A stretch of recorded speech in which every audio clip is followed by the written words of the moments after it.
bisa melompat dari di toko online ya, di toko online. Tidak seperti kalau saudara misalkan di toko offline. Kalau toko offline itu bayangkan ya, saudara harus membandingkan misalnya dari jalan satu ke jalan yang lain, apalagi di Jakarta ya, saudara tidak mungkin masuk ke semua toko yang menjual barang sejenis, kemudian membandingkan harganya, coba bayangkan ya dulu.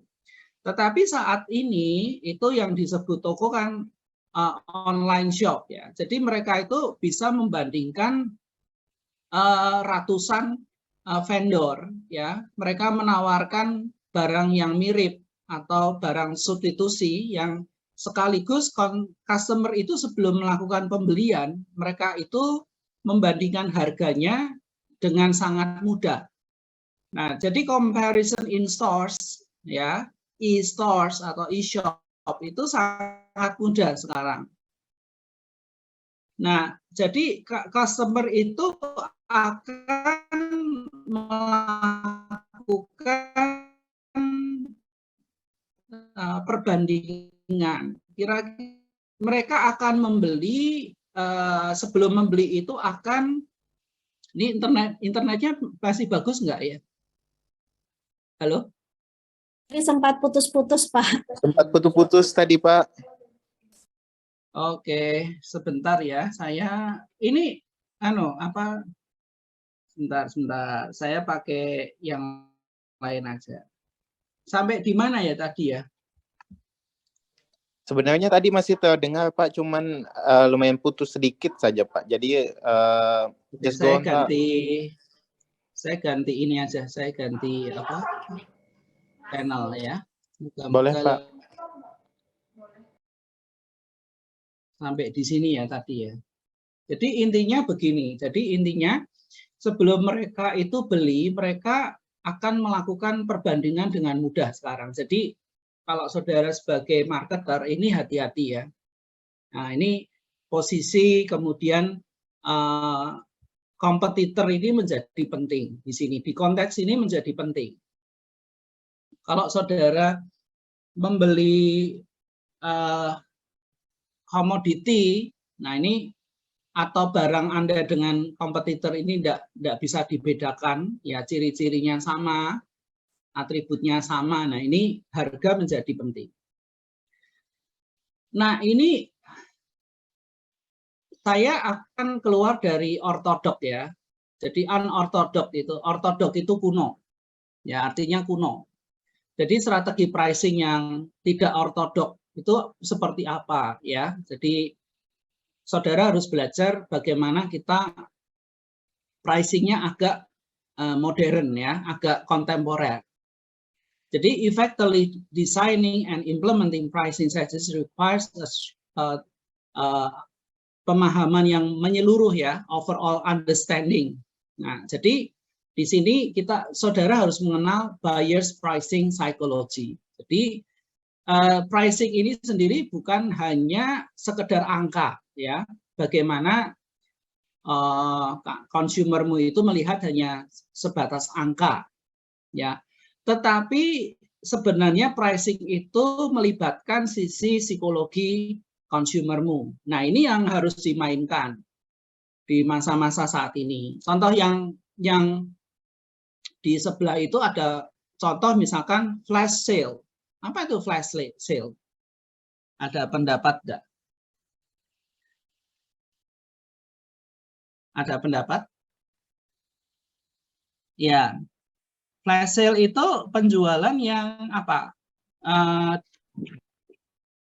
Consumer itu diberi benefit ya, diberi benefit. Entah itu benefit dia bisa membayar sama dengan jumlah yang lebih banyak atau ada price discount yang cukup lumayan. Tetapi flash sale itu biasanya waktunya bagaimana?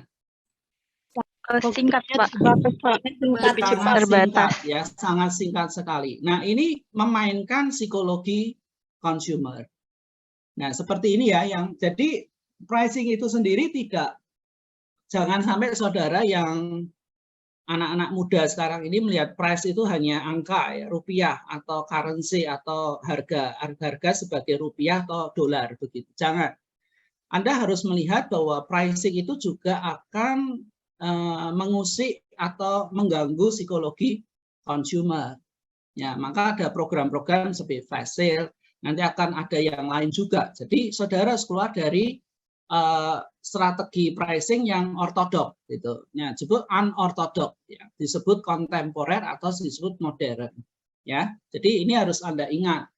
Pricing itu akan menginfluence psikologi pelanggan yang ditargetkan ya. Nah, jadi pricing itu menyangkut persepsi ya, persepsi dari consumer. Jadi understanding how consumer arrive at the perception of price ini penting. Jadi bagaimana harga itu dipersepsikan oleh pelanggan. Jadi kalau kita melihat psychology of pricing itu ada beberapa hal yang akan kita bahas ya. Di sini misalnya reference price, image price, pricing cues ya, ada beberapa yang akan kita dalami hari ini. Jadi ingat ya, jangan lupa bahwa price itu menyangkut psikologi seseorang.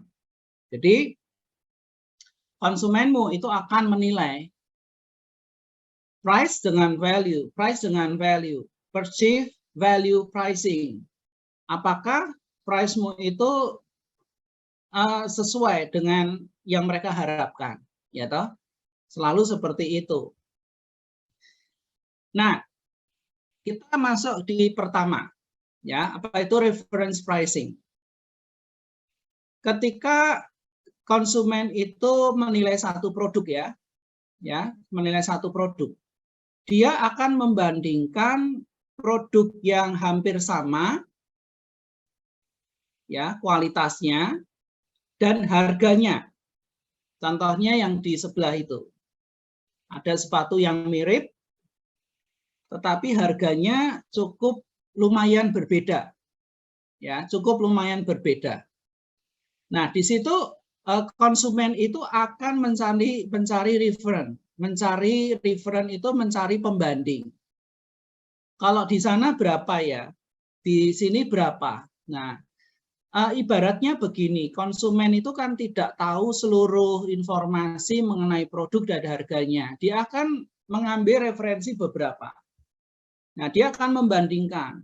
Ya, saudara beli gudeg aja ya, beli gudeg. Oh, kalau di sana harganya sekian, di sini sekian. Itu ada punya referensi.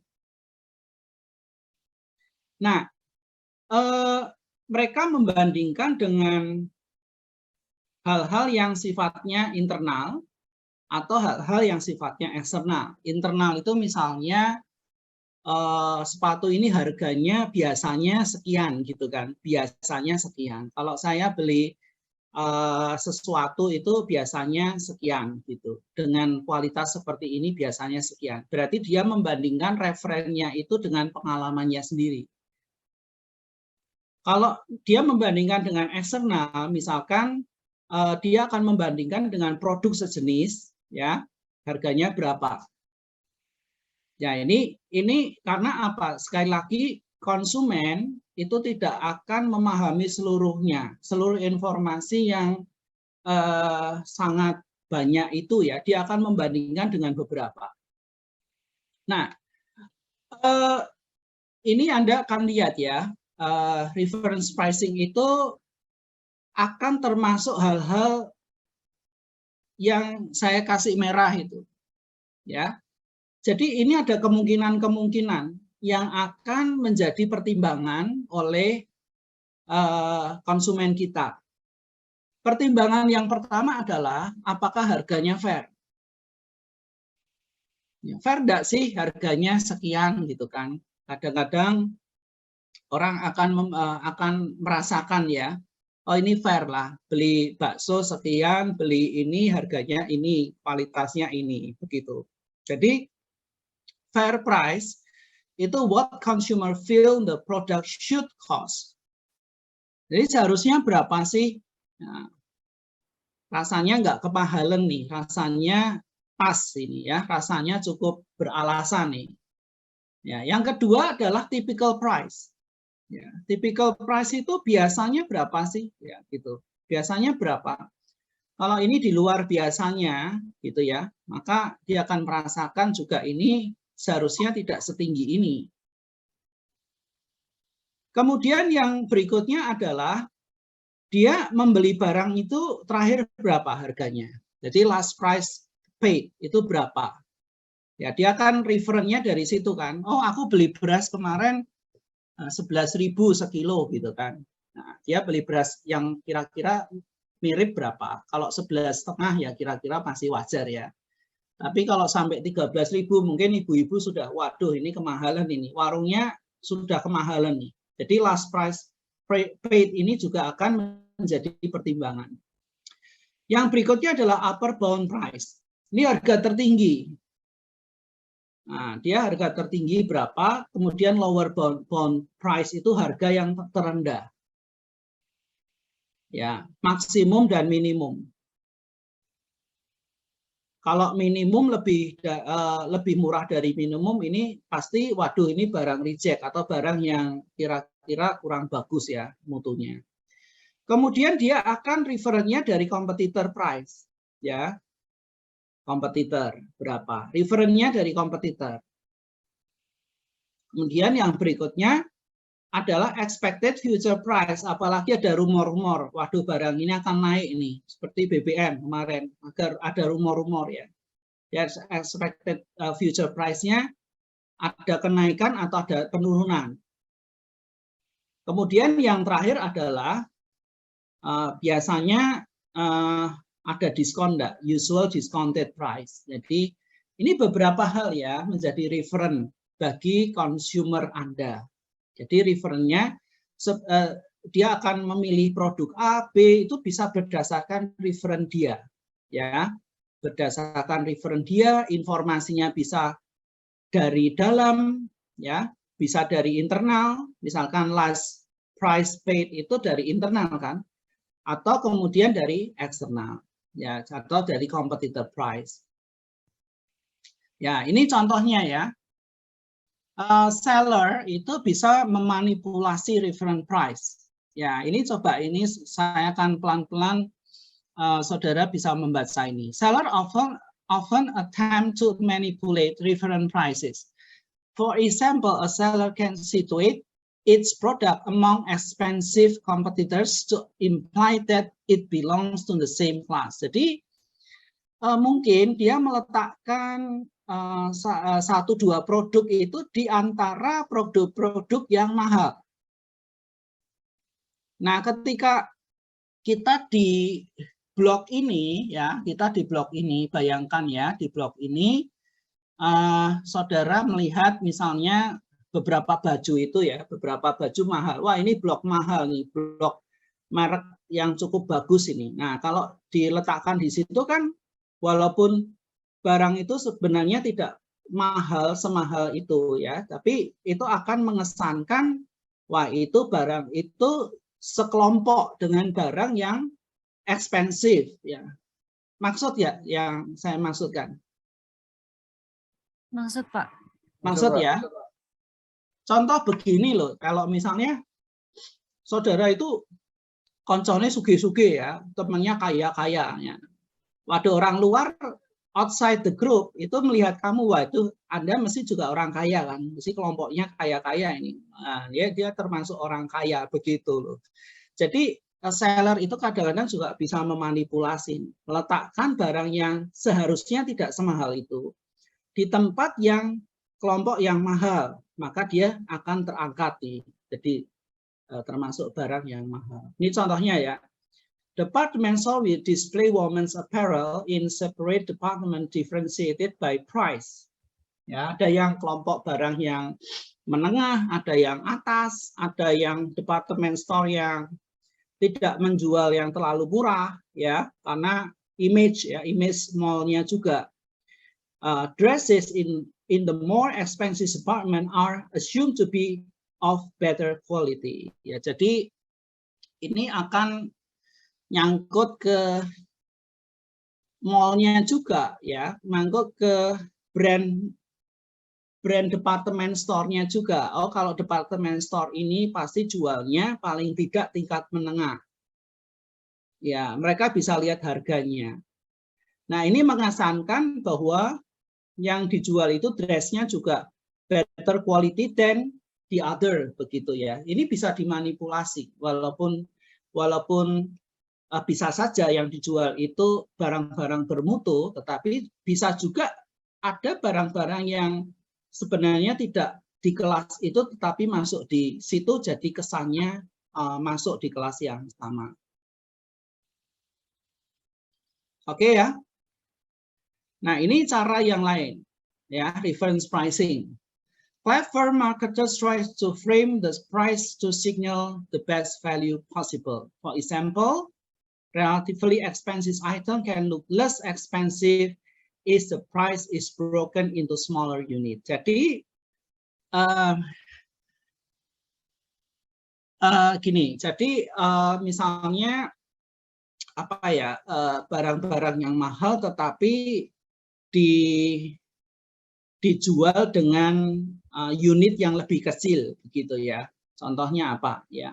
Misalkan such as a $600 annual member for itu, ini membership, contohnya membership di gym, misalkan gym yang cukup mahal contohnya ya. Ini bisa di breakdown, misalnya tahunannya annualnya 600, ini bisa di breakdown menjadi monthly. Nah, ini nampaknya bisa less expensive dari kalau mereka harus bayar 600, begitu kan, 1 tahun. Nah, seperti itu ya. Nah, yang kedua ya, psychological pricing itu yang kedua adalah image pricing. Nah, apa itu image pricing?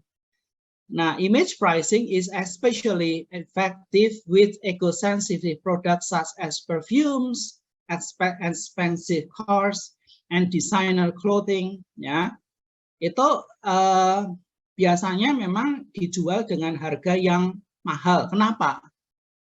Kenapa ini bisa dijual dan dalam tanda petik harus dijual dengan harga yang mahal? Ini untuk mempertahankan image sebenarnya ya, mempertahankan image dari barang tersebut. Nah, contohnya misalkan sebotol perfume itu harganya $100, walaupun cost-nya itu hanya $10. Word of saying, but givers pay 100 to communicate the high regard for the recipient. Jadi mungkin mereka itu menggunakan artis-artis yang mahal untuk mengkomunikasikan, untuk menginfluence audience bahwa perfume ini perfume yang cocok untuk high class, begitu ya. Jadi mereka itu sebenarnya cost yang ada di perfume itu yang dikenakan itu termasuk biaya yang membayar artis yang mahal tersebut. Jadi ini yang disebut image pricing. Price itu juga bisa mengangkat image satu produk. Nah, some brands adopt exclusivity. Jadi ini beberapa merek itu merek yang dianggap eksklusif, unik ya. Jadi mereka itu justify premium pricing atau harga yang mahal untuk produk-produk seperti itu. Nah, contoh misalkan luxury goods maker of watches, jewelry, perfume itu seringkali menekankan pada exclusivity. Nah, mereka juga akan mengangkat bagaimana mereka mengkomunikasikan produknya, bagaimana mereka meletakkan barang dengan cara yang tepat, bukan di toko yang sembarangan. Sekaligus price-nya itu harus price yang image ya, membangun image produk tersebut. Nah, kalau ada pertanyaan langsung aja ya. Ini yang disebut image pricing. Nah, ini image pricing of Ferrari. Ya, Ferrari. Despite booming demand, Ferrari limits production and Despite booming demand, jadi demand-nya booming ya. Nah, banyak orang-orang kaya yang pengen memiliki Ferrari nih, ya, despite booming demand. Ferrari limits production. Kenapa kira-kira limit production? Ada yang tahu enggak?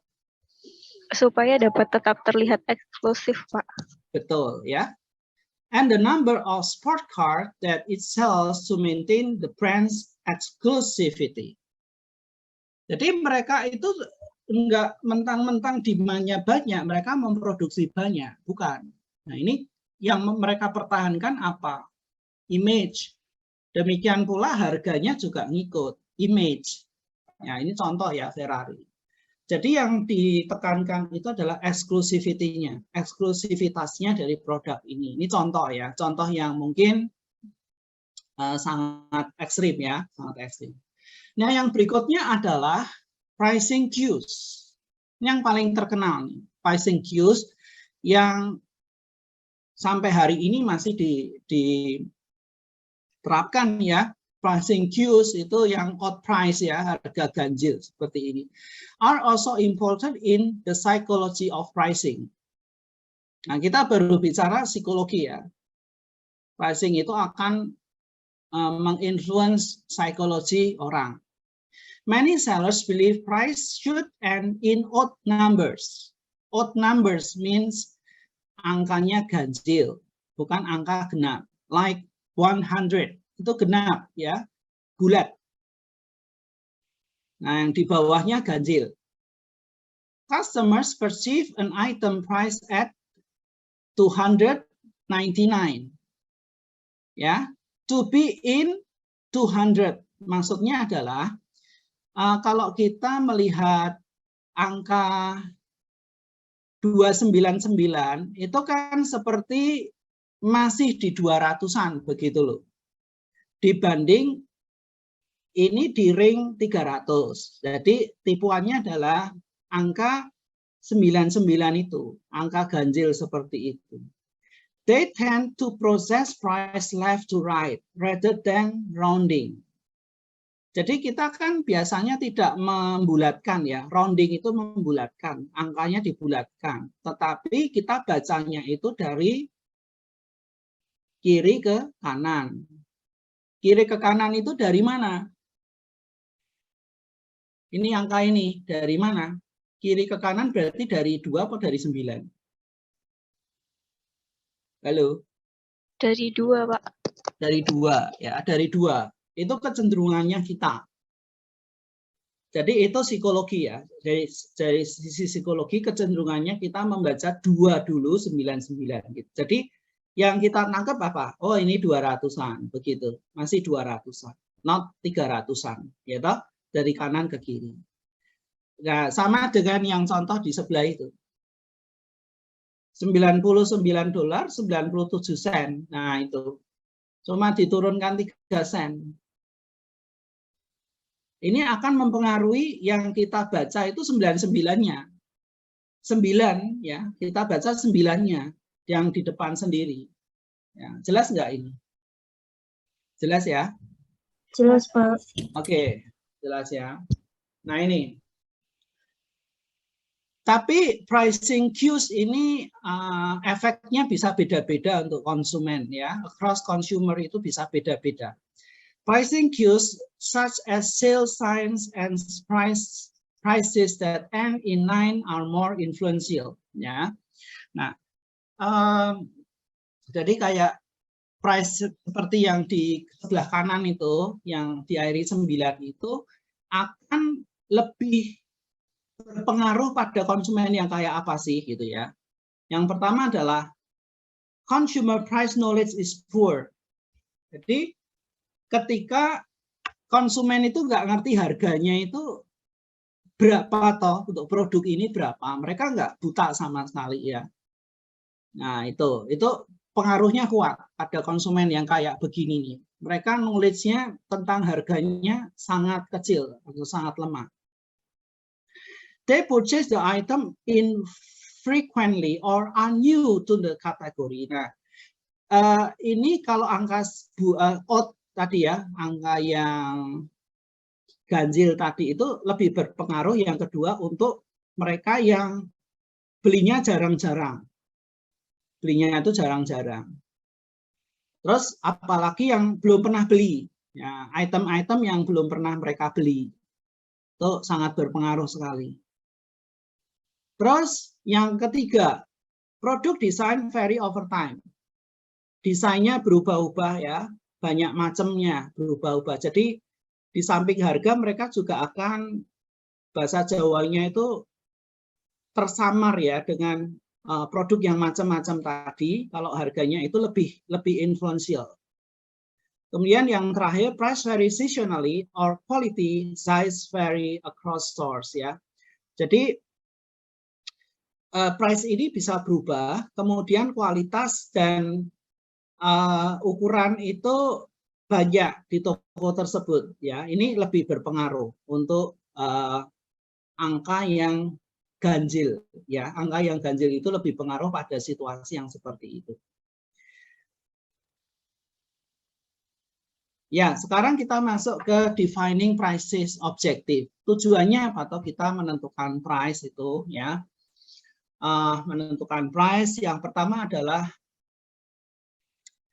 kita ini akan bertujuan pada profit yang jangka pendek. Ya, profit jangka pendek. Nah, jadi profit jangka pendek misalkan Anda harus mengeluarkan barang itu cepat. Ya, secepat-cepatnya. Untuk mendukung biaya operasi contohnya. Anda harus mengeluarkan barang itu dengan cepat. Akhirnya apa? Akhirnya saudara cukup mengambil margin yang kecil untuk short term profit. Nah, kalau short term profit, akhirnya saudara itu tidak terlalu mempertimbangkan reaksi kompetitor, ya, reaksi efeknya pada variabel-variabel internal yang lain. Ya, jadi ini penekanannya pada short term profit. Objektif yang kedua adalah ketika kita akan masuk di pasar. Jadi market penetration, masuk di pasar. Nah, ini situasi ini ketika perusahaan itu bukan perusahaan incumbent ya. Dia perusahaan yang lebih late, lebih kemudian. Karena ada beberapa perusahaan incumbent yang sudah ada di pasar. Nah, market penetration itu Anda akan masuk di pasar dengan harga yang very low price. Biasanya very low price, karena saudara tahu saudara ini bukan pendatang baru. Jadi pendatang yang kemudian atau yang kemudiannya lagi, saudara ingin masuk di pasar, ya caranya adalah penetrasi pasar ya. Tetapi asumsinya adalah market itu harus sensitif pada harga. Jadi mereka sangat peduli dengan harga yang rendah. Mereka sangat peduli dengan harga yang rendah. Jadi, tapi kalau price-nya nggak sensitif, nah nanti akan kita bahas ya price sensitif itu. Kalau price-nya tidak sensitif, maka percuma saudara low price. Nah ini harus diperhatikan ya. Yang kedua adalah ketika jenis konsumennya itu konsumen loyal. Nah, walaupun very low, under average price, saudara nggak akan berhasil nih pakai market penetration. Jadi asumsinya satu ya, price sensitive ini penting. Kalau Anda ingin menggunakan market penetration ini bisa efektif ya. Ada pertanyaan enggak? Oke, saya lanjutkan ya. Saya Pak. Ya. Maaf sebelumnya Pak, mungkin saya kurang paham ya bagian market penetration. Mungkin Bapak bisa kasih contohnya seperti apa kalau misalnya kita mau masuk pasar dan kita harus menurunkan harga. Nah, maksudnya di situ pokoknya sudah ada incumbent companies. Incumbent itu perusahaan yang sudah ada di situ. Nah, tetapi di situ masih ada peluang untuk saudara masuk di pasar tersebut, di industri tersebut. Nah, saudara masuk ke situ kan saudara nggak kalau kita tidak tahu kelebihan kita dibandingkan dengan yang lain, sama saja. Apalagi kita lebih, apa ya, artinya kita ini tidak ada kelebihan yang menonjol. Artinya kita memainkan harga. Ya, atau harganya harus lebih murah dari yang sudah ada kan. Untuk meraup segmen pasar, saudara kan dengan menggunakan low price dulu. Kayak teh botol sosro itu ya. Botol sosro ini sekarang sudah digerogoti oleh apa? Siapa? Teh pucuk kan. Teh pucuk Pak ya. Nah, dia harganya lebih murah. Tapi dia gerogotinya dari pasar yang gerilya. Di segmen-segmen yang sensitif pada harga. Ya toh? Karena harganya lebih murah. Saudara nggak bisa kalau apa masuk penetration ini dengan harga lebih tinggi atau sama. Saudara kan pengennya akan meraup pangsa pasar toh dengan cepat, ya dengan harga murah dulu, ya itu, oke ya. Nah kalau market skimming itu beda, ya kebalikannya dengan penetration. Kalau skimming itu kan skim itu skim apa? Kalau kita minum susu sapi itu ya ada skimnya di atas itu ya. Susu panas itu ada skim di atas itu, harga itu ditentukan tinggi dulu. Nah, situasi ini tepat kalau produknya baru. Betul-betul baru.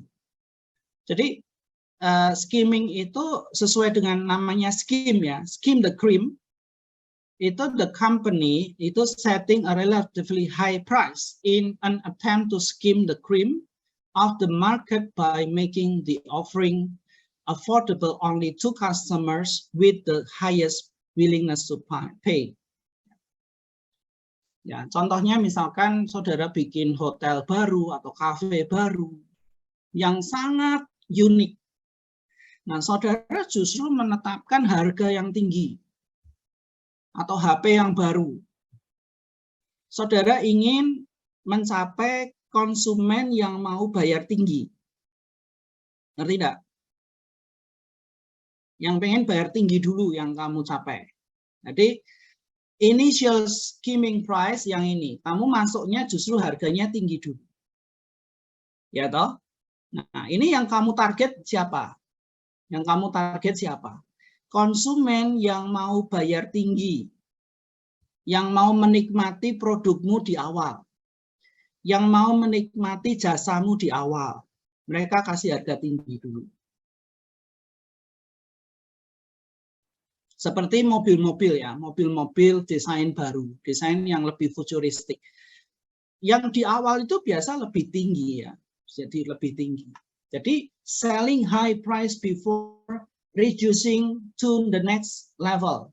Nah, kemudian kalau ini sudah mulai jenuh toh pasarnya, ini sudah habis, yang bayar tinggi sudah habis, kalian turun. Ya, the second price-nya turun. Nah, final price-nya turun lagi. Nah, ini menjangkau konsumen yang mau bayar lebih murah. Bisa jelas nggak ini? Tapi ini produk yang baru ya, produk yang inovasi baru. Akan tepat menggunakan skimming price ya. Bisa ditangkap nggak ini? Prof bisa bertanya Prof? Ya silakan. Terkait market skimming ini kan ini untuk produk yang baru ya Prof. Bagaimana dengan seperti tiket kereta api itu kan dia dengan fasilitas yang sama seperti misalkan sama-sama premium, tapi kan di situ gerbong yang satu dengan gerbong yang lainnya kadang harganya berbeda. Prof, ini apakah termasuk dalam market skimming, Prof? Berbeda. Ini nanti akan kita bicara di diskriminasi ya, diskriminasi harga. Ya, menarik sekali nih kalau naik kereta ini ya. Baik, Prof, terima kasih. Nanti kalau skimming itu beda. Jadi saudara betul-betul jual yang baru, ya, pasar yang belum terlalu mengenal produk ini. bisa mobil baru atau bisa hotel baru ya, betul-betul baru. Nah, ini yang saudara capai itu justru orang-orang yang mau membayar tinggi dulu. Nah, kan memang ada segmen yang seperti itu, segmen yang pengen mencoba ya, yang hal-hal yang inovatif ya. Kalau kita bicara kemarin yang inovator ya. Inovator itu mau bayar tinggi dulu. Ya, jadi saudara masuk di skim ini. Beda kalau yang ini sudah banyak pesaing. Ya, toh banyak pesaing ya masuk dengan harga murah, jangan harga tinggi. Ya, toh Anda ingin masuk kok menerobos pasar. Ingin menerobos pasar ya harganya rendah, jangan tinggi. Kalau ini betul-betul produk yang inovatif. Saya kira jelas ya, kita lanjut ya. Nanti kok nggak jelas, saya akan lanjutkan yang ini dulu. Nah, yang berikutnya adalah pricing itu bisa tujuannya adalah quality leadership. Nah, quality leadership itu saya kasih contoh dulu ya, misalkan Starbucks, BMW, Viking, ya ini Starbucks aja yang mungkin semuanya tahu ya Starbucks. Starbucks itu brand coffee shop, gerai kopi yang berkualitas. Ya, kopinya itu menurut yang passionnya kopi itu menganggap bahwa Starbucks itu terbaik. Passionnya memang di kopi. Jadi price itu mereka menentukan price itu untuk mempertahankan quality leadership mereka. Jangan sampai apa? Perusahaan-perusahaan ini justru menurunkan harga, tapi kualitasnya turun begitu loh. Menurunkan harga tapi kualitasnya turun. Mereka nggak mau. Jadi perusahaan-perusahaan ini justru mau harganya tetap atau harganya naik. Yang penting kualitasnya mereka leaders ya. Mereka itu memimpin kualitasnya. Jadi price ini akan mempertahankan quality mereka. Jadi jangan sampai turun naik. Nah, karena mereka ini yang mereka pentingkan adalah kualitasnya, gitu ya. Jadi ini beda dengan yang tadi, ya. Jadi hargaku sekian ya. Memang produkku yang aku ingin mempertahankan kualitas, begitu ya. Jadi biasanya konsumen saya juga doesn't matter with price ya, doesn't matter. Enggak masalah dengan harga, tetapi yang penting saya bisa menjaga kualitas itu. Nah, ini termasuk yang inovatif ya. Jadi dia enggak akan digoyangkan oleh kompetitor manapun. Yang penting kualitasnya saya bisa pertahankan, pangsa pasar saya pasti akan bertahan begitu. Ini keyakinan mereka. Nah, saya ingin membahas tentang ini harus pelan-pelan ya. Menjelaskannya harus pelan-pelan karena ini dalam konteks pricing decision ini penting banget. Nah, ini yang disebut price elasticity. Elastisitas ya, elastisitas itu direnggang itu bisa nggak sih ya harga itu? Direnggang, ditarik, diulur itu bisa nggak? Elastis nggak harga itu? Jadi apa itu price elasticity? Ya mungkin ini menjadi pengingat. Saya percaya bahwa saudara sudah pernah belajar price elasticity. Price elasticity itu adalah the degree to which the change in price leads to a change in quantity sold. Jadi bahasa Indonesianya begini, ketika harga berubah itu bisa naik, bisa turun. Nah, menurut prinsip permintaan, kalau harga naik, permintaannya apa? Turun. Kalau harga turun, permintaannya naik. Tetapi kita harus melihat, ini pelan-pelan ya, ini rada susah ini ditangkap. Jadi turunnya misalnya 1%. Nah, turunnya 1%, naiknya berapa persen? Gitu kan pertanyaannya. Harganya naik 10% lah, jangan 1%. 10% turun. Nah, harapannya penjual itu kan permintaannya naik karena harganya diturunkan. Tetapi belum tentu kenaikan penjualan itu bisa 10%, bisa aja di bawah 10%. Jadi penurunan harganya ya tidak berdampak ya pada penjualan. Itu berarti apa? Tidak elastis. Barang itu nggak elastis. Wong harganya diturunkan 10%, permintaannya atau yang dijual naiknya tidak ada 10%, 5% mungkin. Nah, itu berarti you nurunkan harga tidak berdampak cukup banyak. Tetapi jika begini, contoh ya bisa begini, saudara menurunkan 10%, tetapi yang dijual itu naiknya 20% atau 30%. Wah, ini namanya harga yang elastis, harga yang sensitif. Ya, jadi price sensitive itu ketika kita turunkan 10% contohnya, yang dijual itu naiknya lebih besar dari 10%. Jelas enggak? Jelas apa enggak? Tapi kalau price-nya tidak sensitif, you mau turun 10%, you jual tidak ada naik 10%. Nah, ini harus hati-hati ya. Kalau saudara ingin memberi diskon, sensitif nggak konsumenmu pada penurunan harga? Sensitif nggak? Kalau sensitif, ya lakukan. Tapi kalau tidak sensitif, ini tidak tepat ya. Lebih baik memberikan benefit yang lebih daripada menurunkan harga. Jelas nggak ini atau saya ulangi? Jelas, Prof. Jelas ya. Jadi jangan semena-mena menurunkan harga ya. Kalau hargamu nggak sensitif pada penjualan, ya jangan. Ya toh.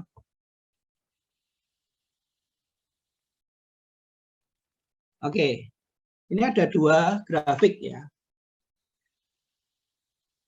Kalau saya menggerakkan ini kelihatan nggak di layar? Menggerakkan kursor. Kelihatan, Pak. Ya, ini coba ya. Ini yang inelastic. Inelastic demand. Yang Anda coba amati. Dari 15 ke 10. Ternyata turun loh harganya. Ya. Ini turunnya berapa? Turun 5%. 5%. Dari berapa? Itu berarti berapa persen turunnya? Ayo. Matematikanya 5 bagi 15, piro? 30% toh. Ya. 30% kan? Turunnya sepertiganya tuh. Dari 15 ke 10. Tetapi Anda lihat. Demand-nya naik enggak? Naik enggak demand-nya? Naik, Pak. Naik, Pak. Naik tetapi hanya 5%. Dong enggak? 100 ke 105 itu berapa persen? 5% toh. 5%. Jadi you kasih diskon, tetapi efeknya enggak banyak. Ini. Jadi saudara harus menyelidiki ya, time by time historical data itu bagaimana, cukup elastik atau enggak. Nah kalau tidak elastik ya diskon tidak tepat ya. Tapi coba kita bandingkan yang elastik ini. Saudara menurunkan sama, ya. Ini barang yang berbeda pasti. Kayak beras itu, beras, kebutuhan pokok ini biasanya sangat elastik. Ya, diturunkan 30%. Ya, awalnya 50. Ya, awalnya 50. Ini sama ya, garisnya sama.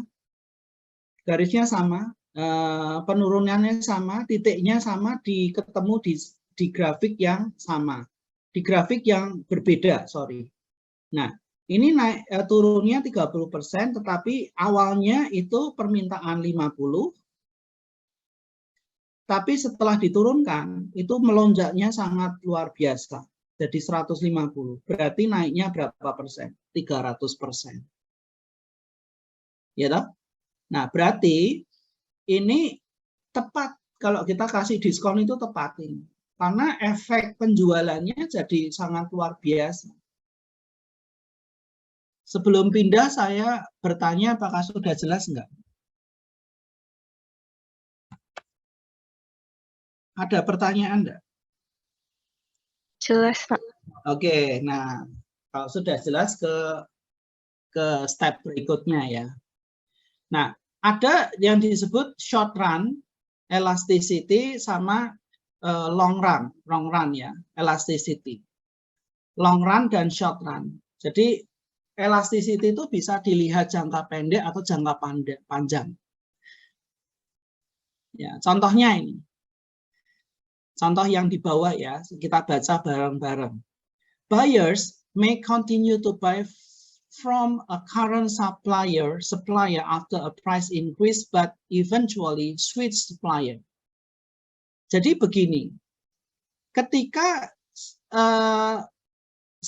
supplier itu menaikkan harga, dia itu tetap membeli dalam jangka pendek. Tetap membeli ya, membeli jangka pendek. Tetapi dalam jangka panjang, dia akan berpindah ke supplier yang lain. Ayo, bisa kasih contoh enggak? Contohnya apa? Here, demand is more elastic in long run. Jadi elastiknya itu jangka panjang. Tetapi jangka pendek tidak. Bisa kasih contoh enggak? Misalnya apa?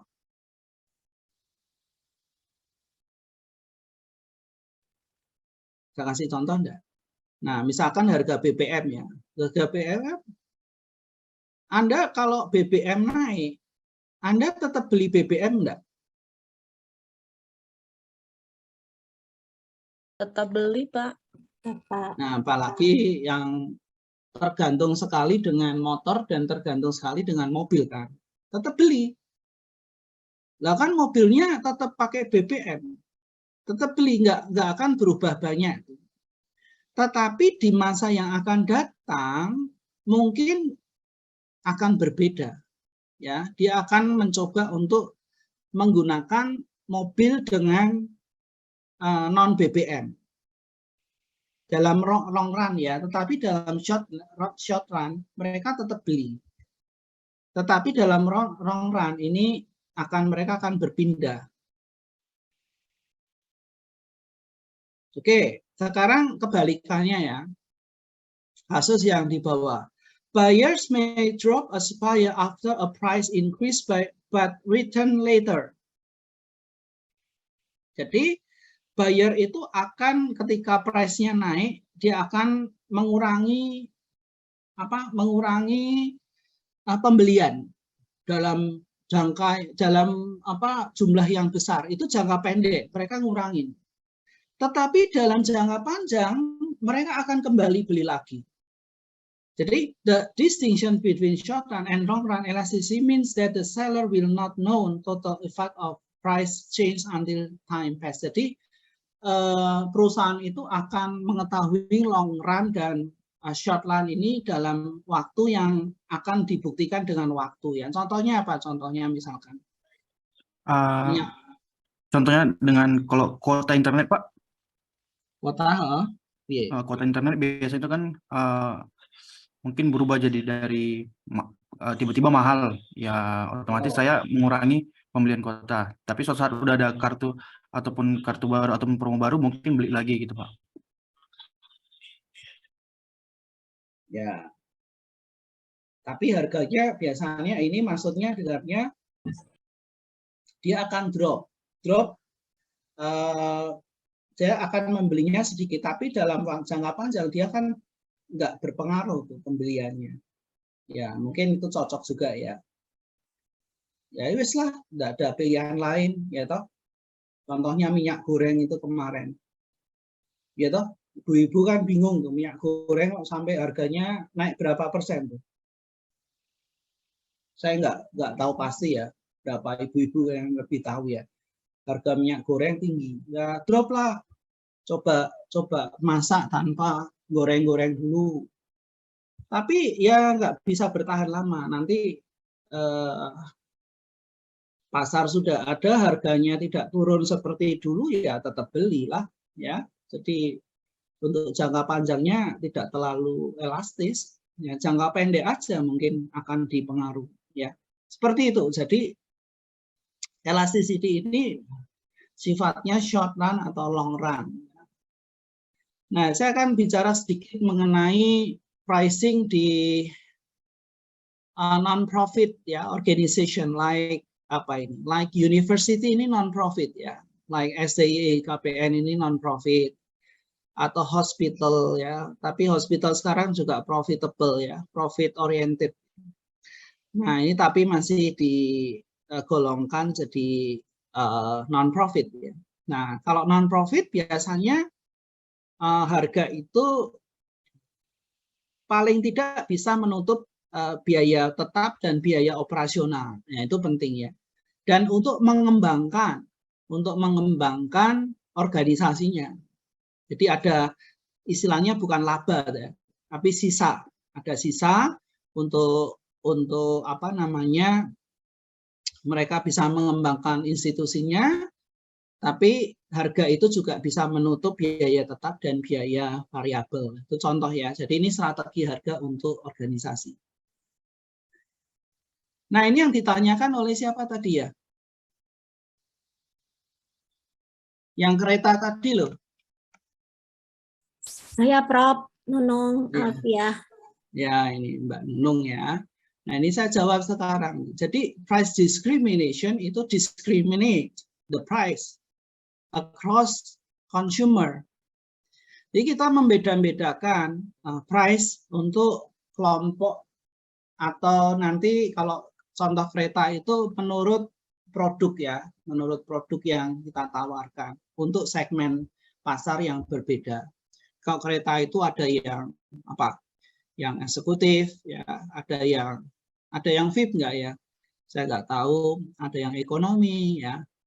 Padahal keretanya sama. Jadi yang pertama ini, yang jawaban pertama ini disebut diskriminasi. Jadi customer segment pricing. Jadi segmennya beda-beda. Jadi different customer segments pay different prices for the same product or service. Core-nya, ya, terutama core-nya. Tapi kalau kita lihat benefit yang lain itu mesti beda. For example, museums, ya, often charge a lower admission fee to students and senior citizens. Ya, ini yang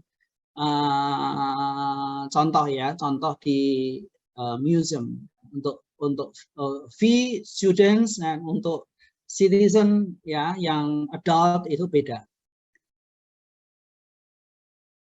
Kemudian price discrimination juga bisa product form pricing. Different version of product are priced differently but not in proportion to their cost. Jadi ini lebih cocok, kereta tadi, ya. Jadi ada perbedaan produk sedikit, tetapi sebenarnya cost-nya itu tidak, proporsinya dengan harganya itu tidak setara, ya. Misalnya, apakah iya sih, misalnya kalau kita sakit kemudian nginep di kelas VIP sama di ini, kenaikan biayanya setara dengan apa yang saya bayar, kan proporsinya bisa beda, ya, tetapi orang tetap mau saja bayar yang VIP, ya. Jadi ini ada product form pricing, dibedakan sedikit kemudian harganya dinaikkan jauh lebih berkali-kali, ya. Kemudian channel pricing. Nah, misalnya Coca-Cola ini, channel pricing itu harganya berbeda dengan yang ada di fine restaurant, ya. Di fine restaurant itu, di fine dining itu, ya. Coca-Cola disediakan, tetapi harganya ya mahal sana. Kemudian kalau Coca-Cola yang sama, ini di fast food restaurant ini harganya juga beda. Kemudian kalau disediakan di vending machine juga ini akan berbeda. Jadi ini dibeda-bedakan. Kemudian yang ketiga, 4, ya, location pricing. Jadi lokasi yang berbeda-beda. Kemarin itu saya beli di kereta, ya, di Gambir itu, di nasi ayam itu saya bawa di kereta untuk bekal gitu, ya. CFC, ya, California Fried Chicken. Itu kalau di luar di luar Gambir itu murah ya, termasuk murah. Ya saya sudah pesen, wah harganya kok jadi 40.000. Saya enggak tahu. Nah ini termasuk di location pricing. Mungkin mereka covering juga untuk tempat ya, atau bisa covering juga tempat sewanya juga bisa ya. Nah, contoh yang lain misalnya location pricing, ketika kita lihat theater ya, theater, seat price-nya bisa beda-beda. Jadi kelompok yang duduk di sini berapa, kita lihat konser itu bisa beda-beda. Time pricing. Nah, time pricing itu prices vary by season, days, or hour. Ya, restoran itu siang sama jam makan rame-ramenya itu bisa menerapkan harga yang berbeda. Hotel itu bisa charge-nya bisa mahal di high season ya, di bulan-bulan yang atau minggu-minggu yang ramai ya, atau di weekend yang ramai itu mereka bisa charge yang lebih tinggi. Oke, saya sedikit lagi, ada 3 slide lagi. Nah, nanti saya beri kesempatan untuk bertanya ya. Nah, kapan kita ini menginisiasi harga diturunkan atau price cuts ya. Ya, reasonnya yang paling sering itu reasonsnya ketika kita menginisiasi price cuts itu pada saat kita akan mendominasi market. Nah, perusahaan-perusahaan gede itu biasanya wes turunkan harga, ya toh. Kita mempertahankan segmen kita. Nanti pelan-pelan harganya dinaikkan untuk produk-produk tertentu. Reasonnya yang pertama dominate the market. Ya, sekaligus yang nomor 2 sebenarnya, beat competitors. Ya, untuk mengukul kompetitor mereka. Jadi kalau perusahaan-perusahaan besar itu ya nurunkan harga, mereka untuk mematikan kompetitor ya, dalam jangka pendek kompetitornya sudah kewalahan sekali. Mereka masih punya dana. Jadi harga murah itu mereka butuh dana kan. Tapi bagi mereka nggak apa-apa, sampai kompetitornya kewalahan ya. Kompetitornya semaput semua, mereka baru naikkan harga lagi. Ya, tetapi ketika gini ya, ketika kompetitormu itu sama kuatnya dengan kamu, apa yang terjadi? You tidak dominan, tetapi sama kuatnya. Ini bisa terjadi price war, perang harga, ya, turun-turunan harga. Price cut itu kalau kompetitornya sama-sama kuat, ya wes, you turunkan, saya juga turunkan. You turunkan, kita turunkan lagi. Nah, ini perusahaan juga bisa bikin kartel ya. Kartel itu kesepakatan di antara mereka. Ya toh? Oke. Nah, price cut ini bagi perspektif di pihak customer, itu mereka bisa bertanya ya, kenapa harga diturunkan? Nah, ini harus diantisipasi oleh perusahaannya. Kenapa ya harganya kok diturunkan ya? Nah, toh ada curigation nih, ada curigation. Mereka itu bisa mengasumsikan macam-macam nih. Mereka bisa mengasumsikan, saya koreksi sedikit ya, ini di sini. Nah, ini mestinya di sini ya, bukan di titik. Mereka itu bisa mengasumsikan macam-macam nih kalau perusahaan turunkan harga. Yang pertama, wah ini model ini pasti akan di-replace atau diganti dengan model yang lebih baru, kan begitu. Ada konsumen yang aware, menjadi masalah, ada yang nggak masalah. Tapi setidaknya mereka bertanya, wah ini berarti diturunkan, berarti ada model yang lebih baru nih, nanti meluncur. Ya toh? Terus ada juga asumsi produk itu tidak bekerja dengan baik.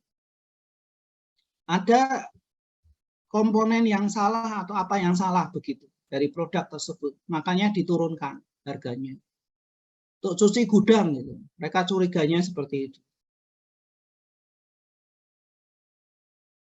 Curigation yang berikutnya adalah Nah, perusahaannya lagi trouble nih, finansialnya lagi trouble, ada punya masalah nih, makanya produknya diturunkan, cuci gudang mau ditutup, ya toh. Terus beda-beda ya masalahnya, macam-macam. Nih yang berikutnya yang terakhir tuh. Nah, ini kualitasnya mesti diturunkan nih. Nah, the quality has been reduced. Biasanya beli bakso di situ 15.000 ini jadi 6.000. Waduh. Nah, takut sendiri kan beli ini bakso apa nih atau. Nah, jadi customer itu harus sekali lagi harus di sisi konsumennya, apa yang mereka pikirkan, psikologinya apa sih ya ketika kita menurunkan harga, efeknya apa, dugaan-dugaan mereka apa ya pada kita. Nah, ini harus dikomunikasi dengan baik. Ketika kita menurunkan harga ya harus ada komunikasi yang baik bahwa tidak ada loh kami menurunkan kualitas kami, tidak ada loh kami ada kesalahan mengenai produk tersebut dan lain-lain. Jadi ini harus dikomunikasikan supaya atribusi-atribusi yang terjadi ini tidak akan kuat ya pengaruhnya. Nah, sebaliknya initiating price increases. Ya. Jadi apa yang terjadi ketika perusahaan itu akan menaikkan harga? Nah, reason-nya apa? Yang pertama adalah cost inflation. Jadi cost raw material or biaya tenaga kerja itu naik cukup signifikan. Nah, ini ada price increases. Kemudian anticipatory pricing. Nah, ini ibu-ibu di pasar aja tahu nih anticipatory pricing. Dia kulaan 1.000. Tetapi harga barangnya akan naik ini. Ada sinyal-sinyal mau naik. Kulaannya mau naik. Enggak 1.000 lagi. Dia belinya enggak 1.000. Di masa depan belinya mungkin 1.200. Naik 200. Maka dia jualnya itu ya dasarnya bukan 1.000 kulaan sekarang, kulaannya yang besok itu 1.200. Jadi ibaratnya apa? Loh, kalau saya jual 1.000 asumsinya masih 1.000, saya jual 1.000 kemudian saya jual 1.200. Nah, saya tidak bisa kulaan lagi, nanti sulit. Bisa jelas enggak? Jelas enggak? Halo. Jelas, Pak. Ya, toh, ini anticipatory pricing. Oke. Several techniques help avoid sticker shock and hostile consumer reaction when prices rise. Ya, when price rise. Jadi ini lagi-lagi ya, baik itu price cut atau price increases, itu kita harus kembali ke sisi konsumen kita. Ya, jadi kita harus berkomunikasi dengan mereka. Nah, tadi kan kita sudah membahas tentang fairness ya, tentang fair price tadi ya, di awal tadi yang reference tadi. Nah, ini harus dikomunikasikan pada saat kita price increases, itu kita harus membangun sense of fairness-nya itu harus dibangun. Jadi perusahaan itu harus maintaining sense of fairness. Jadi harga yang naik itu fair. Fairnya di mana? You mungkin naikkan benefit sedikit ya, naikkan benefit sedikit. Price-nya proporsinya dinaikkan lebih. Gitu. Tetapi saudara harus menjelaskan cost-nya memang naik, produksinya naik, ya segala hal naik, kualitasnya tetap. Tapi kita naikkan juga benefit yang lain. Maka sense of fairness ini tetap ada ya di benaknya si konsumen kita walaupun increases. Ini penting ya. Terakhir, sebelum saya serahkan ke kelompok ya. Nah, ini yang akan dibahas oleh kelompok nanti. Generation cohorts. Cohorts itu adalah kelompok ya, kelompok ya dari sisi usia. Nih, researchers itu akan menggali melakukan studi bagaimana behavior di cohort yang satu itu berbeda dengan cohort yang lain. Ya. Nah, ini ada beberapa generasi nih. Born in, nah ini mungkin banyak yang sudah meninggal ya, ini kelompok yang silence itu karena umurnya kalau masih hidup ya 74 sampai 90-an. Kalau masih hidup ini generasi silent. Generasi di mana tidak banyak pilihan mereka ya. Generasi di mana situasinya masih dunia ini masih belum sebaik sekarang ya, produk-produknya masih terbatas dan seterusnya. Kemudian generasi kedua ini masih banyak yang survive ya. Nah, ini generasi boomers. Lahir 46 sampai 64 ya ini. Ya boomers.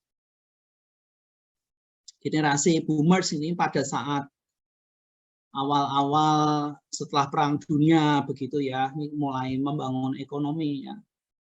Mulai muncul produk-produk yang mereka bisa pilih, ya, tapi tidak sebanyak sekarang. Ya.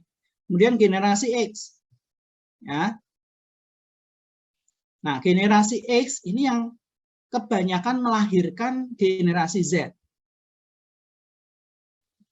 ya. Jadi desain, ya, keturunannya X itu adalah generasi Z, dilahirkan yang sekarang orang tua saudara yang X, yang Z itu ya di antara 39 sampai 54 ini. Beberapa boomers ya, beberapa boomers yang melahirkan generasi Z. Nah, kemudian setelah generasi Z itu milenial, X itu milenial. Jadi setelah X itu milenial.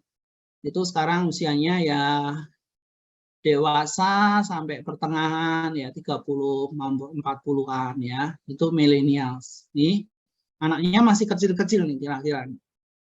Ya, jadi sekali lagi yang melahirkan generasi Z itu generasi X. Nah, kemudian yang sedang akan kita bahas itu adalah Z. Karena kelompok cohort ini kelompok konsumen yang gede yang akan mendominasi beberapa dekade yang akan datang. Ini usianya sekarang masih 7 ya, 7 sampai 22. Nah, mungkin beberapa dari Anda itu masuknya di apa? Di Z atau yang milenial Anda ini? Z, Pak. Tapi ada beberapa yang milenial. Ah ya, Z atau milenial. Apa milenialnya? Milenial yang nyaris ke Z ya, nyaris ke Z. Ya toh, bukan milenial yang 30 ke atas toh, tapi ya Anda masih bau-bau Z ya. Jadi ini ya. Jadi generasi Z itu ternyata mereka itu ya seperti yang saya bahas tadi, dalam harga, dalam produk itu mereka pilih-pilih betul. Ternyata mereka itu memilih barang yang betul-betul comparable to the price. Nah ini unik ya. Jangan bilang generasi Z itu boros, tapi mereka itu betul-betul beli barang yang betul-betul value-nya itu cocok dengan harganya. Nah, oke, sebelum saya serahkan ke kelompok, apakah you have question? Pak, saya mau bertanya, Pak. Ya, silakan. Jadi tadi itu kan di bagian yang price cut itu kan dari customer kan bisa jadi muncul curiga ya Pak ya, karena kan wah jangan-jangan kualitasnya diturunkan atau lain-lain tadi gitu kan. Nah mungkin yang saya mau tanyakan gini Pak, ya kan kita memang harus memberikan mungkin pengertian ke customernya itu tadi ya, bahwa enggak kok harus meyakinkan, tapi ya mungkin somehow itu ada yang apa ya, mungkin ada yang udah terima dengan oke lah ya, bener kok ini enggak diturunkan, tapi banyak juga yang masih ragu gitu. Nah, apakah kita itu, kalau saya mungkin minta ini aja Pak, minta insight atau pandangan dari Pak Niko, ada nggak sih cara yang lain yang bisa dilakukan supaya meyakinkan customer ini? Apakah hanya lewat omongan itu tadi aja atau ada cara lainnya seperti itu Pak? Ya, menurut saya dengan cara komunikasi efektif. Tapi komunikasi efektif itu bisa berbagai macam media dengan berbagai macam cara. Ya, komunikasi kan bisa berbagai macam cara ya. Contoh misalnya, ini loh, saya misalnya punya kursusan nih. Ini loh, pada masa pandemi ya, kursusnya belum banyak yang mau, tapi kita turunkan. Ya, tetapi dengan kualitas jam yang sama, guru yang sama, tidak ada perubahan, instruktur sama, kurikulum sama. Saudara coba meyakinkan itu. Jadi tidak ada cara yang lain kecuali menjelaskan bahwa price cut ini tidak menurunkan apa-apa yang kamu terima gitu loh. Oh, Contoh iya. misalnya kita ya memang ada persepsi begini ya. Contoh misalnya price cut untuk khusus barang-barang yang nyangkutnya ke fashion ya.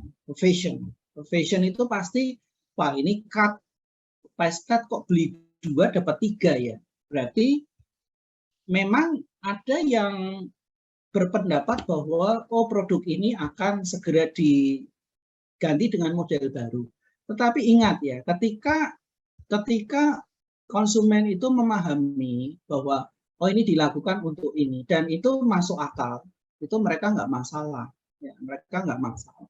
Kecuali kalau mereka tahu wah ini ada penurunan harga ini, makanannya dicampuri ini, di ini. Mereka akan merasa bahwa penurunan harga ini mengorbankan mereka. Tetapi ketika ada perubahan fashion dan mesti ada kelompok konsumen yang akan memilih harga yang lebih murah walaupun produknya sudah rodok ketinggalan, itu tidak masalah bagi mereka. Karena sekali lagi ada segmen yang saya jelaskan tadi ya, segmen yang kita kembali ke back to innovativeness ya, innovativeness yang kelompok berapa itu ada konsumen yang memang nggak peduli dengan mereka beli yang pertama, beli yang terakhir juga nggak apa-apa, asal kualitasnya masih sama dengan yang dibeli oleh konsumen di awal-awal, itu nggak masalah. Iya Pak, baik-baik. Ya. Iya Pak. Tapi kalau jelas-jelas kualitasnya turun, nah mereka jadi ini dikorbankan mereka, ya curigation itu tadi. Iya.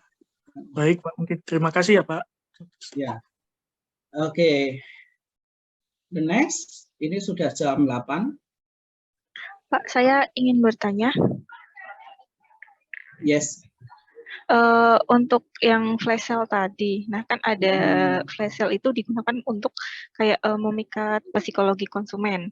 Nah, saya ingin meminta pandangan dari Pak Niko, bagaimana apakah flash sale itu baik untuk perusahaan, Pak? Kan biasanya kalau flash sale itu kan harganya murah. Nah, apakah itu masih menguntungkan untuk perusahaan atau perusahaannya hanya ingin mencari misalkan kayak konsumen seperti itu, Pak? Ya. Flash sale itu motivasinya bisa beda-beda ya. Bisa untuk segera mengeluarkan barang bisa. Atau motivasinya ingin menginfluence pembeli sasarannya untuk segera beli. Ya toh? Kita harus kembali ke sensitif tadi, sensitif atau tidak sensitif. Nah, kalau you menjangkaunya ke tepat, ya itu menguntungkan kita. Karena yang dijual itu misalnya harga diskon. Tapi apakah pertanyaannya tidak laba? Tetap laba. Tetapi dijual dengan margin yang lebih kecil. Tetapi ketika flash sale ini berhasil, dia kan secara total labanya tetap banyak. Karena dia akan menginfluence orang-orang untuk beli yang lebih banyak. Saya kasih contoh ya. Kalau kita beli di mana? TV commerce itu ya, TV cover, alat-alat kesehatan atau alat-alat apa gitu ya, yang diperagakan oleh dokter, diperagakan oleh artis ya, yang menginfluence calon-calon pembelinya. Nah, di situ kan ada tuh di situ. Ayo tinggal 10 lagi. Betul enggak tinggal 10? Kita kan enggak ngecek. Tinggal 10 atau tinggal berapa, di gudang ada berapa kan kita enggak ngecek. Tapi angka yang muncul di situ, wah tinggal 10 ya. Ini diskonnya tinggal 30 menit, nih, 15 menit. Kalau saya nggak beli sekarang, 10 ini hilang nih. Ada dong enggak dengan ini? Baik, Pak, paham. Tapi kalau misalnya saya tidak sensitif dan cara mengkomunikasi juga salah, ya ini akan jadi bumerang akhirnya ya. Ini kemasannya aja pintar-pintar di flash sale. Ini kan orang menjadi terdorong ya untuk membeli ya, terdorong. Dulu ketika zaman belum ada internet, ya, flash sale ini dilakukan di toko-toko yang di Jogja ini. Nah, itu juga ributnya minta ampun. Galeria, ya, Matahari, flash sale, only from jam 6 sampai jam 7 tok, 1 jam. Jam 7 ya diskonnya tutup, nggak ada lagi. Nah itu jam 6 sampai jam 7 itu wah, luar biasa. Ya toh? Jadi ini price sensitive or not price sensitive. Dan ingat, walaupun diturunkan, mereka tetap dapat laba. Yang mereka cari apa? Volume penjualan yang tinggi. Dengan menginfluence psikologi orang untuk beli cepat dan beli lebih banyak. Ya. Flash sale, diskon. Diskonnya ada 2 tahap ya. Yuk kalau beli 1 diskonnya begini. Yuk kalau mau beli 3 diskonnya lebih besar lagi. Nah itu orang lebih efeknya kan aku harus beli cepat 1, 2 aku harus lebih banyak nih beli nih. Gitu.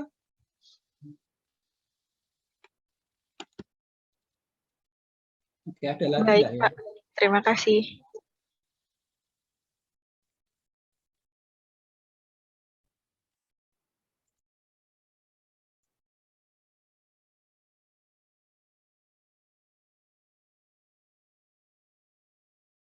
Ya, oke.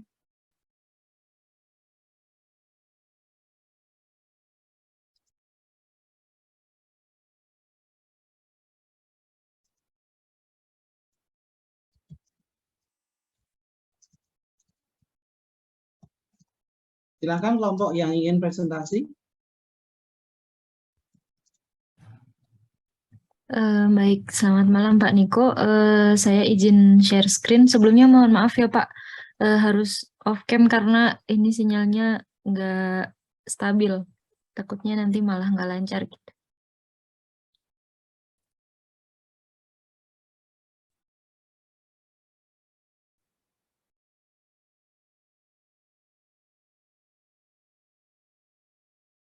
Ya, ini apakah sudah terlihat Pak?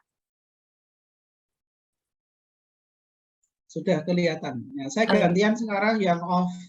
Saya yang mute tapi wajahnya saya nampak. Oh iya, saya off cam nggak apa-apa ya Pak? Oke, sebelumnya terima kasih atas kesempatannya Pak Niko. Selamat malam untuk Pak Niko dan teman-teman semua. Semoga dalam keadaan sehat selalu semuanya.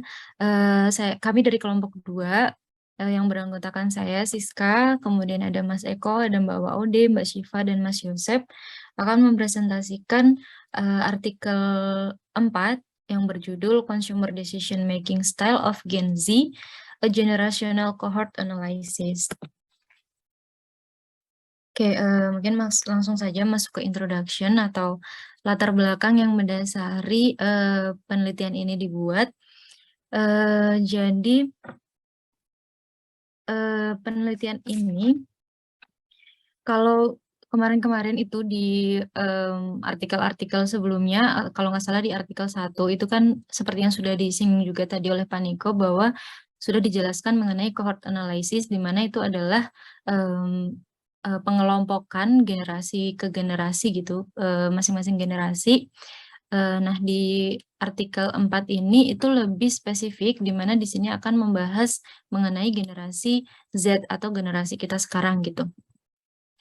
Nah, revolusi digital itu telah mempengaruhi seluruh aspek kehidupan semua generasi ya, terutama generasi Y dan Z. Kenapa generasi Y juga ikut? Karena generasi Y itu masih mepet banget ya sama generasi Z. Generasi Y ini bisa disebut juga dengan generasi milenial, yang mana mereka itu juga masih terpapar revolusi digital gitu. Nah, munculnya jadi revolusi digital ini kan kayak misalnya munculnya internet, kemudian ada smartphone, dan juga sosial media, yang mana itu tuh dapat mengubah cara orang untuk menjangkau satu sama lain, cara mereka berkomunikasi. Kalau dulu kan mungkin di zamannya generasi X gitu ya, atau generasi boomer gitu, mereka masih pakai surat dan segala macam. Tapi kalau sekarang ini udah lebih mudah gitu untuk berkomunikasi atau menjangkau orang yang keberadaannya lebih dalam jarak yang jauh gitu. Nah, ternyata ini juga berpengaruh pada keputusan untuk berbelanja.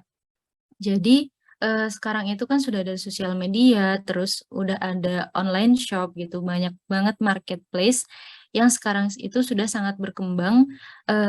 Ditambah lagi ternyata data dari Databox itu menyatakan bahwa 88,1% pengguna internet di Indonesia ini itu adalah menggunakan internet itu sebagai alat untuk berbelanja di e-commerce gitu. Jadi sebesar 88,1% dari pengguna internet itu menggunakan e-commerce untuk berbelanja online.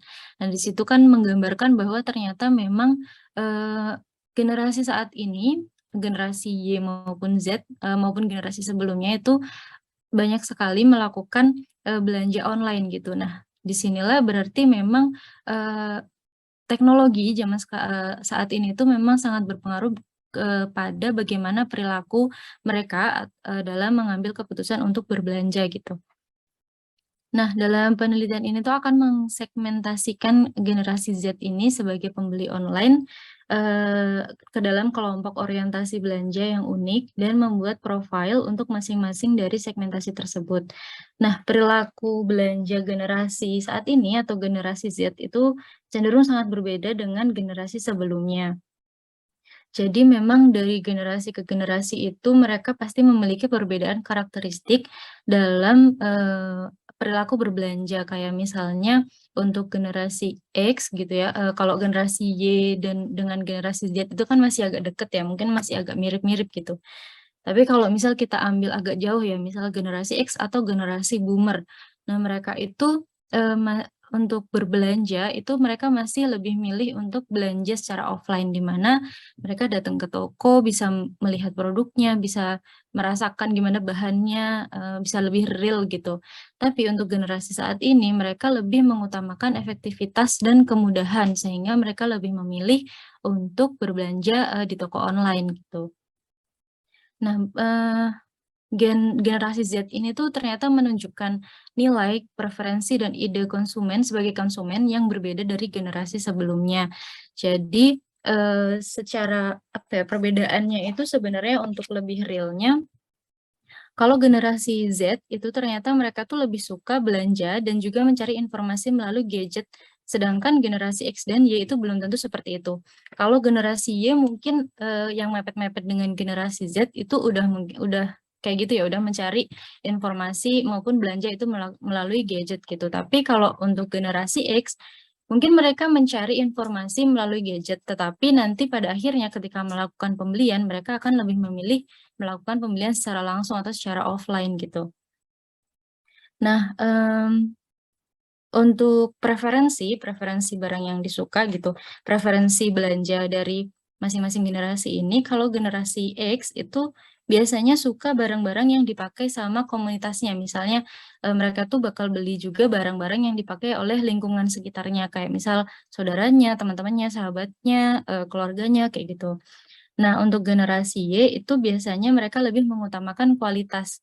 Mereka lebih suka barang-barang yang kualitasnya bagus gitu, tapi mereka juga mempertimbangkan harga. Nah, untuk generasi Z itu mereka lebih suka barang-barang yang keren dan juga trendy gitu, kayak apa yang viral sekarang, apa yang kebanyakan orang pakai gitu, mereka juga bakalan beli gitu.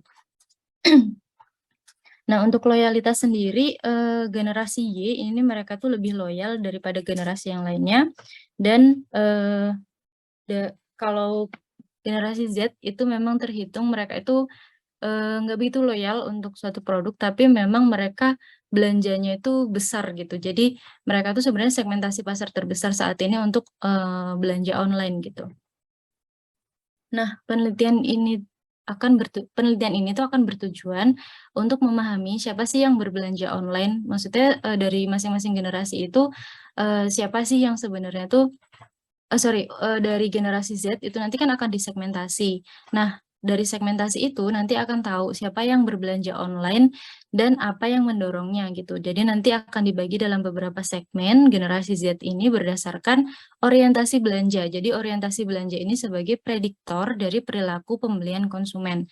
Nah, nanti orientasi belanja ini akan dijadikan dasar untuk membagi generasi Z ini ke dalam beberapa segmen.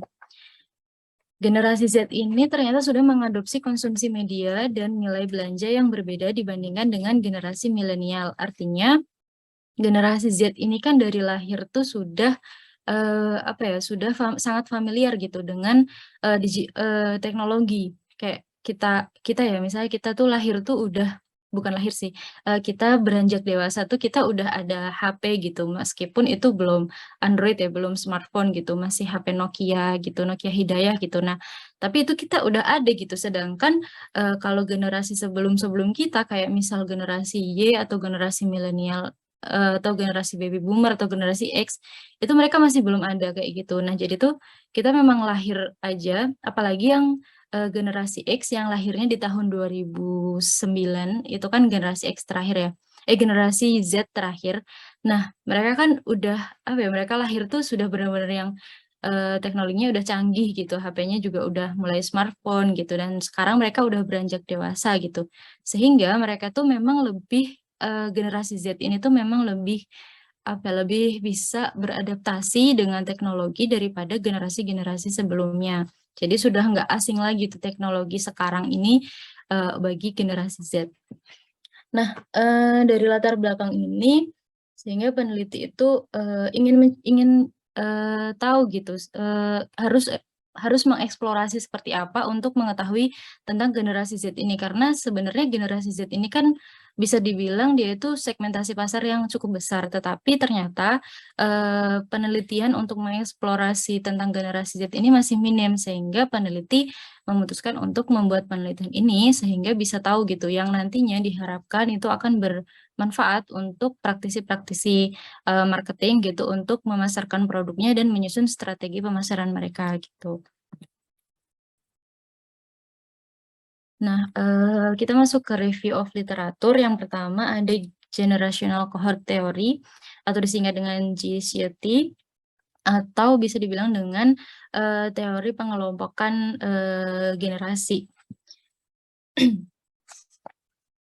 Dalam penelitian ini nanti akan menyatukan antara dua bidang literatur, yaitu GCT ini dengan orientasi belanja untuk mengeksplorasi lebih dalam gimana sih perilaku belanja dari generasi Z ini.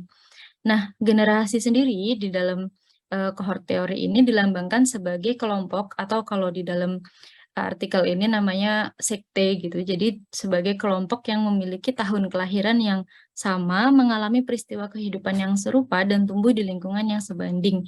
Sehingga mereka itu bisa tumbuh dewasa. Ketika mereka tumbuh dewasa dengan hal-hal yang sama dan juga serupa ini, maka mereka akan memiliki sifat atau kepribadian itu yang cenderung mirip gitu. Nah, tetapi antar generasi satu dengan generasi yang lain itu bakal ada perbedaan sifat dan karakteristik. Nah, perbedaan antar generasi ini diyakini berdampak pada gaya komunikasi, pengetahuan, keterampilan, dan semua aspek kehidupan lainnya termasuk dalam hal belanja.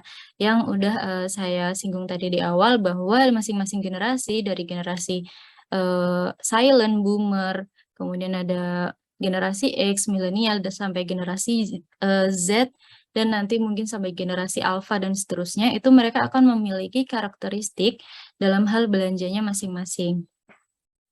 Nah, studi untuk pengelompokan generasi ini tuh sering dikritik sebagai fenomena kelas menengah atas aja dan gagal mencerminkan esensi masyarakat yang sebenarnya. Jadi banyak pandangan yang mengatakan bahwa ini tuh sebenarnya khusus untuk kalangan menengah ke atas aja karena kan ini berkaitan dengan teknologi ya. Jadi menurut mereka kalangan menengah ke bawah itu tidak relevan jika disangkutkan dengan teknologi karena mungkin masih banyak yang ternyata nggak tahu teknologi gitu, teknologi yang sekarang gitu, mau internet, sosial media dan lain sebagainya itu di pandangan mereka kalangan menengah ke bawah itu tuh nggak familiar dengan hal itu gitu. Tetapi ternyata pandangan ini tuh sudah sudah dipatahkan oleh penelitian dari Anderson dan Chiang tahun 2018 di mana dalam penelitiannya di situ menemukan bahwa 90% anak muda atau Gen Z ini dari keluarga menengah ke bawah itu ternyata mereka tuh sudah memiliki smartphone dan preferensi belanja online mereka juga sedang dalam tren yang meningkat sehingga pandangan bahwa pengelompokan generasi ini tuh untuk menengah ke atas aja itu sebenarnya sudah nggak relevan karena ternyata pada saat ini meskipun itu menengah ke bawah, mereka juga sudah memiliki smartphone gitu. Kayak kita lihat aja lingkungan sekitar kita gitu, kayak anak-anak zaman sekarang tuh udah punya smartphone, udah punya gadget. Hampir jarang banget ya kayaknya yang nggak punya smartphone gitu, kayaknya sedikit banget gitu. Nah, mereka tuh udah pada melek teknologi. Jadi teknologi di sini tuh sudah mulai menyebar, jadi nggak bisa lagi kalau misal dikatakan ini hanya untuk menengah ke atas aja gitu. Nah, yang kedua ada review of literatur dari generasi Z sendiri. Generasi Z ini adalah generasi setelah milenial atau generasi setelah generasi Y, keturunan dari baby boomer dan sebagian kecil dari generasi X. Nah, ini kita bisa lihat tabel di sebelah kiri. Ini adalah tabel yang saya ambil dari artikel 1 yang pertama kemarin. Sebenarnya mungkin ada banyak sekali pandangan yang berbeda ya untuk pembagian atau pengkategorian tahun kelahiran dari masing-masing generasi ini. Tapi saya ambil aja dari artikel yang 1 kemarin itu. Nah, jadi generasi Z ini posisinya di sini. Tadi juga sudah ditunjukkan oleh Pak Niko juga grafiknya. Nah, dia itu generasi Z ini biasanya adalah keturunan dari baby boomer ini, tapi ada juga sebagian yang keturunan dari generasi X dan ada juga sebagian kecil yang keturunan dari milenial. Biasanya ini milenial misal yang lahir tahun 81 terus dia punya anak yang lahirnya tahun 2009 gitu, biasanya ada gitu. Nah, terdapat 3 faktor utama yang mendasari konsumen generasi Z ini dalam membuat keputusan pembelian atau keputusan belanja. Salah satunya yang sudah dijelaskan oleh Pak Niko tadi yaitu harga, di mana kalau zaman dulu itu generasi-generasi yang dulu mereka tuh nggak punya banyak pilihan gitu ya untuk membandingkan harga. Sedangkan kalau sekarang generasi Z itu punya banyak sekali pilihan untuk membandingkan harga. Begitu juga membandingkan tampilan produk dan juga review. Jadi untuk di online shop itu kan biasanya konsumen itu patokannya adalah review dari konsumen yang lain gitu, yang di kolom review gitu. Misalnya kalau di Shopee ataupun sekarang ya di TikTok tuh yang banyak banget ada live TikTok gitu. Nah, itu tuh banyak banget reviewnya mulai dari kolom komentar ataupun kolom review dari shopnya sendiri gitu. Nah, sehingga faktor-faktor ini tuh menjadi faktor utama untuk generasi Z untuk membuat keputusan di mana mereka harus melakukan pembelian gitu. Nah, generasi Z sendiri memiliki daya beli yang besar karena peluang luas yang dibuka oleh digitalisasi dan globalisasi ekonomi. Mereka akan membentuk sekitar 40% dari semua konsumen secara global dan 22% dari angkatan kerja di seluruh dunia pada tahun 2020. Nah, di sini menyeratkan bahwa memang seperti yang sudah saya katakan di awal tadi bahwa generasi Z ini merupakan pangsa pasar yang cukup besar untuk online shop gitu. Jadi ini tuh bakal membuka peluang yang besar banget kalau online shop itu atau marketers itu menyadari bahwa memang generasi Z ini ke depannya itu akan memegang peranan cukup penting juga untuk keberlangsungan bisnis mereka gitu. Karena mereka memang pangsa pasar yang cukup besar. Nah, makanya adanya penelitian ini sekali lagi untuk mengetahui apa sih sebenarnya yang menjadi orientasi generasi Z ini untuk berbelanja dan faktor apa saja yang mendorong mereka untuk berbelanja, itu akan dijelaskan di penelitian ini sehingga harapannya akan berguna bagi para marketers itu. Kemudian ada review of literatur dari shopping orientation or purchase decision making style. Nah, shopping orientation ini didefinisikan sebagai orientasi mental yang mencirikan pendekatan konsumen untuk membuat pilihan, dan biasanya shopping orientation ini bersifat permanen dan dapat diprediksi. Jadi, seperti yang sudah saya singgung tadi, bahwa setiap masing-masing generasi itu memiliki karakteristiknya masing-masing dalam berbelanja. Nah, mereka itu memiliki orientasi sendiri atau memiliki preferensi belanja sendiri gitu. Ada yang mungkin orientasi belanjanya itu adalah untuk mendapatkan kualitas yang bagus atau untuk mendapatkan harga yang rendah atau apapun itu. Nah, mereka memiliki memiliki karakteristik yang berbeda-beda. Nah, biasanya shopping orientation ini tuh bersifat permanen gitu. Jadi biasanya tuh satu generasi, misal generasi Z itu tuh hampir sama gitu. Dan itu permanen dan juga dapat diprediksi. Nah, orientasi belanja ini berdampak pada semua aspek perilaku pengambilan keputusan konsumen hingga evaluasi pasca konsumsi. Nah, untuk orientasi belanja itu sebenarnya di artikel ini ada banyak sekali pandangan ya dari banyak peneliti gitu. Dari tahun yang lama-lama, tapi kalau misal saya masukin di sini semua itu nggak akan cukup, sehingga saya hanya memasukkan untuk orientasi dari Karbova dan Pavlik tahun 2015 itu yang terbaru.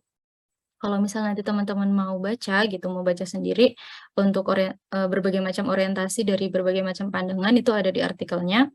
Nah, menurut Karbova dan Pavlik 2015, untuk orientasi belanja Gen Z ini dibagi dalam 3 segmen, yaitu yang pertama adalah kualitas dan keandalan. Jadi mereka itu mengutamakan kualitas dan juga keandalan, kemudian pengiriman gratis dan layanan ekstra. Nah, biasanya ini tuh agak relevan ya kalau misal diterapkan ke kita gitu, misal Gen Z gitu, kayak semisal saya sendiri misal mau belanja di Shopee gitu, terus sebenarnya produknya nih murah, misalnya 15.000 gitu, tapi dia nggak bisa dapat gratis ongkir kan, biasanya gratis ongkir tuh di atas 30.000, akhirnya saya nggak jadi beli gitu. Nah, disinilah ternyata gratis ongkir tuh memang menjadi salah satu orientasi yang cukup penting dalam berbelanja gitu.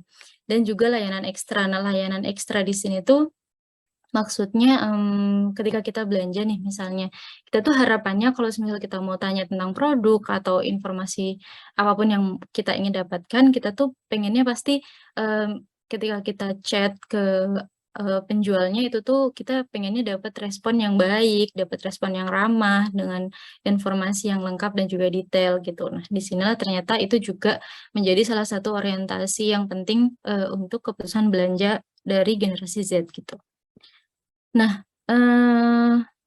di sini juga ada faktor penting yang mendorong belanja di internet. Sebelumnya ini juga ada beberapa pandangan yang berbeda dari dari beberapa peneliti, tapi saya juga ngambil di tahun yang terbaru, yaitu dari Loureiro dan Brazil, tahun 2016, yang mana dia itu menyatakan bahwa faktor terpenting yang mendorong belanja di internet adalah kecenderungan belanja di rumah, dan kesadaran kenyamanan dan juga pembelian impulsif. Jadi kenapa kita itu suka belanja di internet? Itu yang pertama karena kita tuh suka belanja dari rumah atau dari manapun. Jadi itu tuh lebih apa ya, lebih memudahkan kita mau belanja dari manapun, kapanpun itu bisa gitu. Nggak harus kita tuh menghabiskan tenaga dan waktu kita untuk jalan menyusuri toko gitu. Nah, dan juga kesadaran juga kenyamanan tadi. Jadi kita tuh merasa lebih nyaman ketika kita bisa belanja secara mudah gitu, melalui cuman tinggal pencet-pencet gitu, kita udah bisa check out, terus tinggal tunggu produknya datang, udah gitu. Dan juga pembelian impulsif. Nah, biasanya nih, pasti teman-teman pernah gitu kayak niatnya cuman scroll-scroll Shopee gitu atau mungkin scroll-scroll TikTok gitu. Tapi ternyata tiba-tiba ada nih produk yang menarik, harganya juga lagi diskon kayak gitu. Terus akhirnya tertarik. Nah, disitulah akhirnya pembelian impulsif terjadi gitu. Kayak kita tadinya nggak punya niat buat beli, tapi akhirnya ya udah beli karena menarik dan ada diskon gitu biasanya. Nah, yang selanjutnya ada online shopping. Ternyata memang yang seperti sudah saya sebutkan tadi, ternyata memang online shop itu sudah sangat luas ya. Sekarang sampai, media sosial yang tadinya TikTok tuh cuman media sosial aja, sekarang sudah bisa buat jualan gitu, dan mana itu tuh lebih mudah juga gitu. Jadi nggak cuman marketplace aja, sekarang media sosial tuh juga udah bisa buat jualan gitu. Nah, ternyata dari, artikel ini menyatakan bahwa pada Februari 2019, penetrasi internet sendiri itu mencapai angka 57% dari populasi global dengan tingkat pertumbuhan 13% per tahunnya. Nah, karakteristik pasar ini menghadirkan peluang bagi pengecer online. Atribut online shop paling penting untuk generasi Z ditemukan pada ulasan pelanggan. Jadi, di mana review dari pelanggan ini bisa jadi review yang di kolom review, bisa juga review dari orang-orang terdekatnya gitu, misalnya saudara-saudaranya yang menggunakan produk yang sama. Jadi biasanya generasi Z ini tuh mencari informasi dari teman-temannya, misalnya pernah pakai produk ini atau enggak, terus kayak gimana reviewnya, dan mereka juga akan melihat review dari kolom review dan akan membandingkan review antara di produk ini dan juga di antara di toko ini dan juga di toko lain dengan sangat mudah gitu. Nah, generasi Z akan menjadi kelompok konsumen yang layak untuk retail online di Asia dan negara berkembang lainnya. Oke, sekian dari saya, akan dilanjutkan oleh Mas Eko. Silahkan Mas Eko. Terima kasih Mbak Siska. Mohon izin Pak Niko, saya akan melanjutkan presentasi kelompok kami terkait artikel ini, di mana tujuan dari penelitian ini adalah yang pertama untuk menentukan gaya orientasi belanja yang ada di kalangan konsumen generasi Z menggunakan pemeriksaan analitik faktor. Kemudian yang kedua, untuk mengelompokkan mereka ke dalam kelompok konsumen yang berbeda melalui teknik analisis cluster. Kemudian yang ketiga, untuk membuat profil masing-masing segmen tersebut berdasarkan data demografis. Next.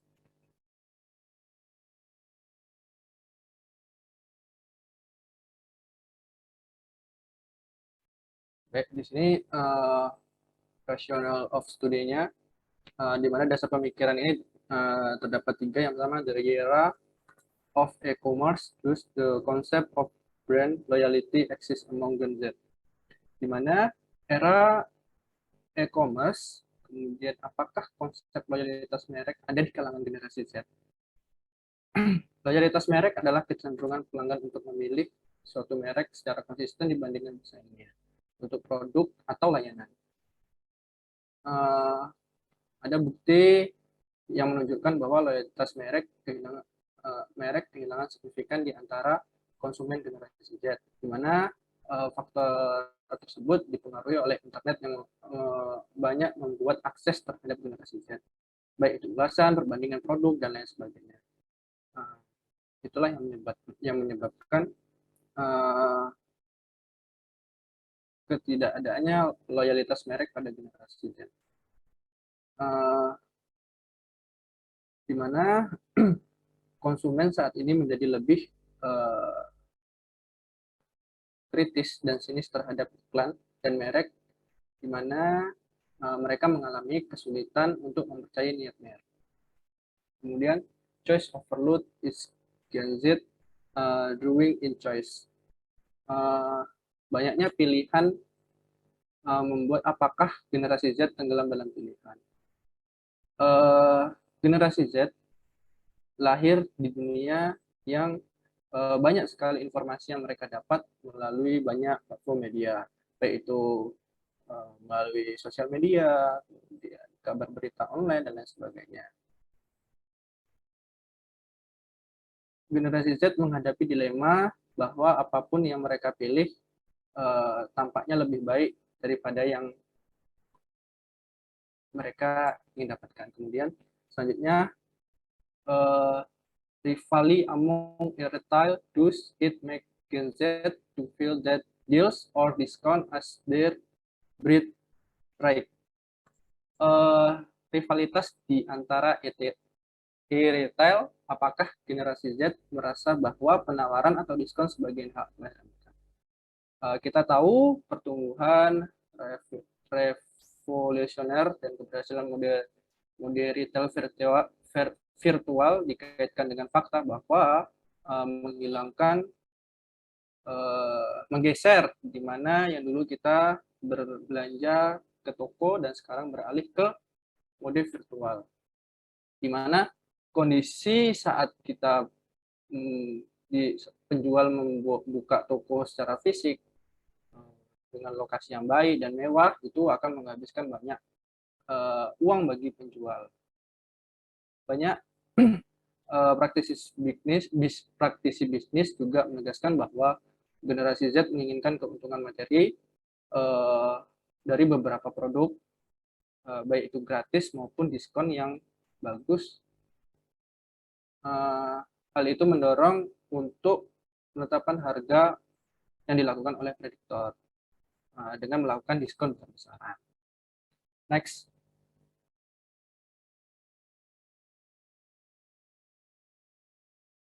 Metodologi pada sumber data, validitas instrumen penelitian dapat dinilai oleh panel profesional yang ahli, yang keahliannya dapat menilai apakah skala mengukur apa yang ingin diukur.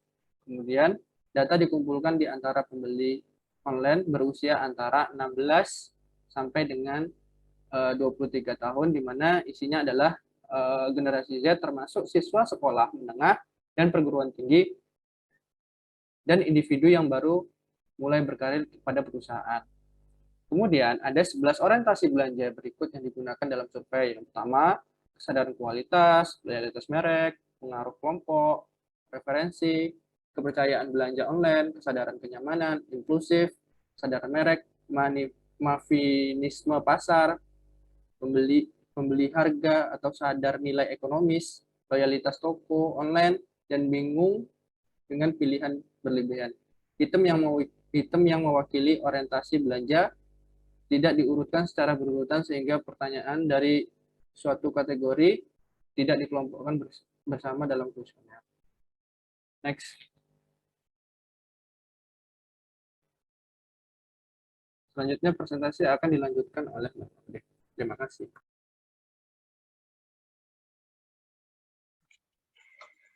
Selamat malam Prof. Niko, selamat malam teman-teman. Saya Ode akan melanjutkan presentasi dari artikel ini. Semoga kita masih semangat ya teman-teman. Untuk bagian responden profile, di sini kita total kuesioner yang digunakan pada penelitian ini sebanyak 244. Kemudian kita lihat dari tabel 1, di sini ada tabel profil demografi responden, frekuensi belanja, dan juga penggunaan internet. Untuk jenis kelamin laki-laki itu sebanyak 56,5%. Kemudian untuk perempuan sebanyak 43,5%. Selanjutnya 32% adalah siswa sekolah menengah, 43% adalah mahasiswa, dan 25% adalah karyawan. Mayoritas dari sampel ini atau sebesar 75% berada dalam kelompok usia antara 16 dan 19 tahun. Selanjutnya, sebanyak 67% dari sampel yang dipilih mengungkapkan bahwa mereka berbelanja online rata-rata sekitar 19 kali dalam 12 bulan terakhir dan menghabiskan uang sekitar kurang lebih 18 rupiah. Next slide, Mbak.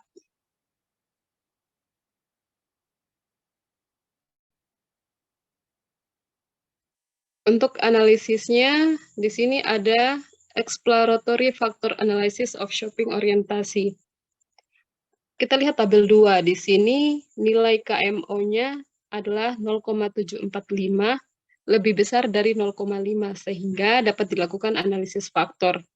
Begitu juga dengan nilai uji Bartlett-nya dengan Q-square sebesar 3646,706 dan signifikansi pada 0,00 sehingga proses analisis faktor dapat dilanjutkan. Kemudian, next slide, Mbak.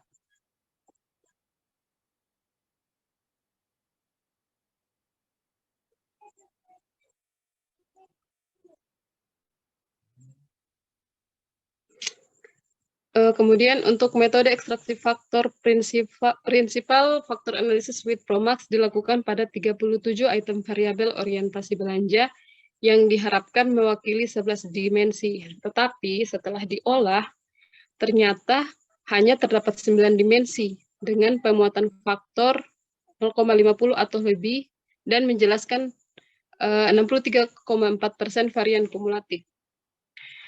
Jadi dari 11 dimensi tadi setelah diolah menghasilkan 9 dimensi. Yang 2 dimensinya itu dieliminasi karena tidak memenuhi syarat, diantaranya 3 item dari dimensi market mekanisme, kemudian 3 item dari pembelian impulsif, dan 1 item dari kepercayaan belanja online. Selanjutnya, Mbak.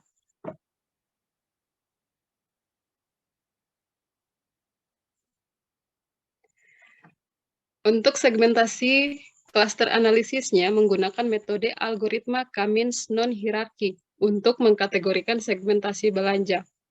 Ini cocok digunakan untuk mengelola data besar dan mengatasi keterbatasan algoritma lain dengan memilih pusat klaster awal dengan nilai yang dipisahkan dengan baik, tidak seperti metode klaster lain yang mengandalkan tugas awal acak.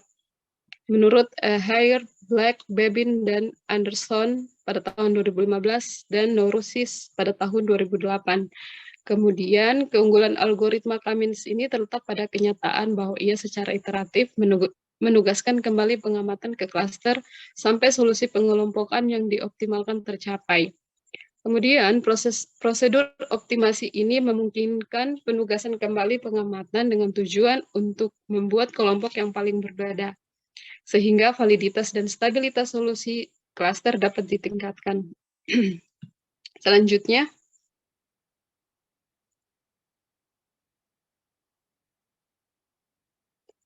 untuk tabel 4 ini akan dilanjutkan oleh teman saya. Sekian dari saya, terima kasih. Baik, terima kasih. Selamat malam Prof. Niko, selamat malam teman-teman. Saya Syifa Sania akan melanjutkan presentasi dari rekan saya. Selanjutnya di sini ada tabel 4, cluster analysis with cluster central on shopping orientation criteria. Nah, solusi yang diperoleh dinilai berdasarkan signifikan nilai F untuk masing-masing dari 9 orientase belanja. Nah, nilai F ini yang terkait dengan sejauh mana masing-masing orientasi belanja yang berbeda mengungkapkan bahwa quality conscious shopper itu memiliki nilai terbesar, yaitu 68,1. Kemudian diikuti oleh cluster 5, yaitu price atau value conscious, itu memiliki nilai F sebesar 50,1. Cluster 6, convenience shopper, itu memiliki nilai F sebesar 46,3. Kemudian cluster 9, influence of reference, itu memiliki nilai F sebesar 43,4. Cluster 7, online store loyal shopper, memiliki F ratio atau nilai F sebesar 34,7. Cluster 2, brand conscious shopper, itu memiliki nilai F sebesar 30,7. Cluster 8, online shopping confidence, memiliki nilai F sebesar 23. Kemudian cluster 1 atau loyalitas merek ini memiliki nilai F sebesar 19,9.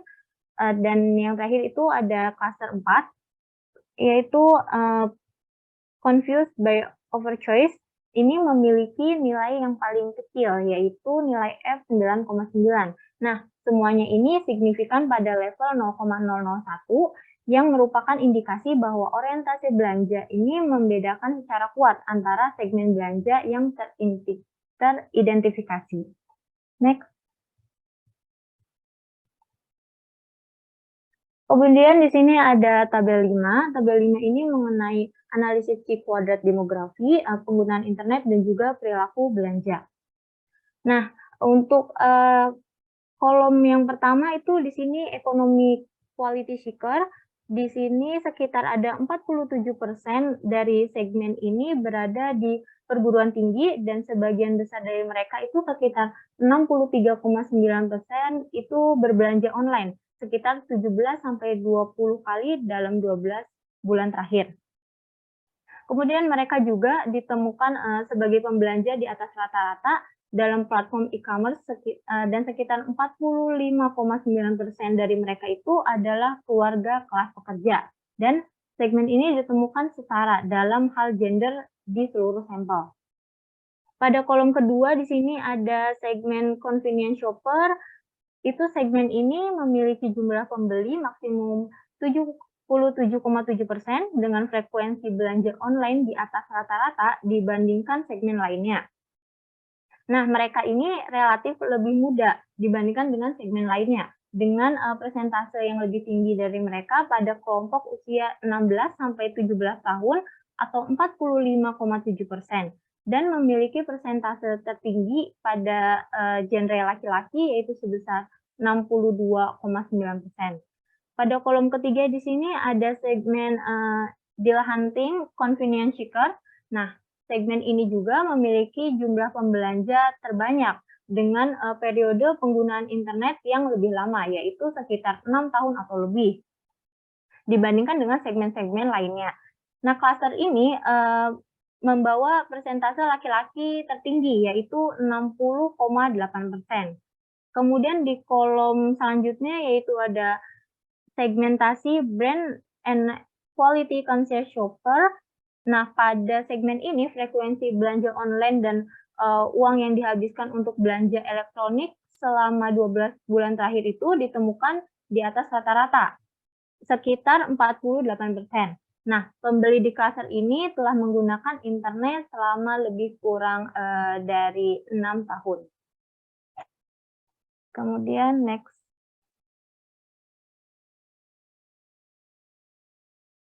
Kemudian di sini ada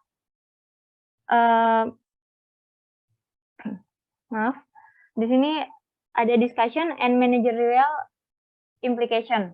Nah, profiling the shopping segment, menyegmentasikan pembeli online Gen Z berdasarkan kecenderungan mereka untuk berbelanja dan mengembangkan profil untuk setiap segmen.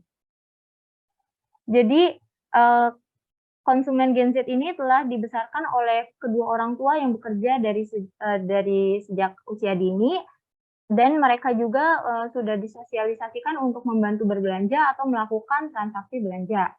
Dan juga perkembangan informasi yang dihadapi itu mendorong Gen Z menjadi konsumen yang lebih cerdas daripada kelompok yang sebelumnya. Nah, di sini terdapat 4 segmen pembelian online Gen Z, yaitu ada economic quality seeker, convenience shopper, deal hunting convenience seeker, dan brand and quality conscious shopper yang akan dijelaskan pada slide selanjutnya. Baik, di sini ada yang segmentasi yang pertama yaitu economic quality seeker. Nah, pada segmentasi ini menunjukkan bahwa terdapat sekitar 1/4 dari pembeli Gen Z yang mencari produk yang berkualitas dan juga dengan harga yang wajar atau yang lebih murah. Dan mereka ini sebelum melakukan pembelian itu melakukan price comparison seperti yang sudah dijelaskan Pak Niko, atau akan membandingkan dan membedakan produk yang tersedia pada platform e-commerce lainnya sebelum mereka melakukan pembelian akhir. Maka bagi penjual online ini yang memilih segmen ini itu harus dapat menawarkan produk yang berkualitas dengan harga yang bersaing atau yang menekankan harga. Penjual juga diperingatkan untuk tidak membuat segmen ini kecewa dengan kualitasnya, karena segmen ini tidak segan-segan untuk mengembalikan produknya kalau apabila kualitas yang diharapkan tidak sesuai. Nah, pada penelitian ini juga menghasilkan bahwa segmen ini tuh memiliki skor negatif tertinggi untuk kenyamanan dan juga kesadaran merek. Nah, ini memiliki arti bahwa mereka itu tidak berpengaruh oleh nama merek atau kenyamanan. Untuk segmentasi yang kedua yaitu convenience shopper. Nah, segmen ini menunjukkan bahwa lebih menghargai kenyamanan daripada apapun. Pada segmen ini menyatakan bahwa loyalitas memiliki skor negatif tertinggi yang dapat memperkuat orientasi kenyamanan. Nah, dalam segmen ini Gen Z itu menilai manfaat jangka panjang seperti mohon maaf, Gen Z itu menilai manfaat jangka panjang seperti kupon yang dapat ditukarkan atau member. Nah, itu tuh tidak terlalu tertarik. Tapi sedangkan manfaat jangka pendek seperti diskon, pengiriman yang gratis, itu tuh sangat menarik kelompok ini. Nah, contohnya, sekarang ini kan ketika kita ingin membeli barang di e-commerce, itu pasti mencari barang-barang yang diskon atau yang terdapat gratis ongkirnya.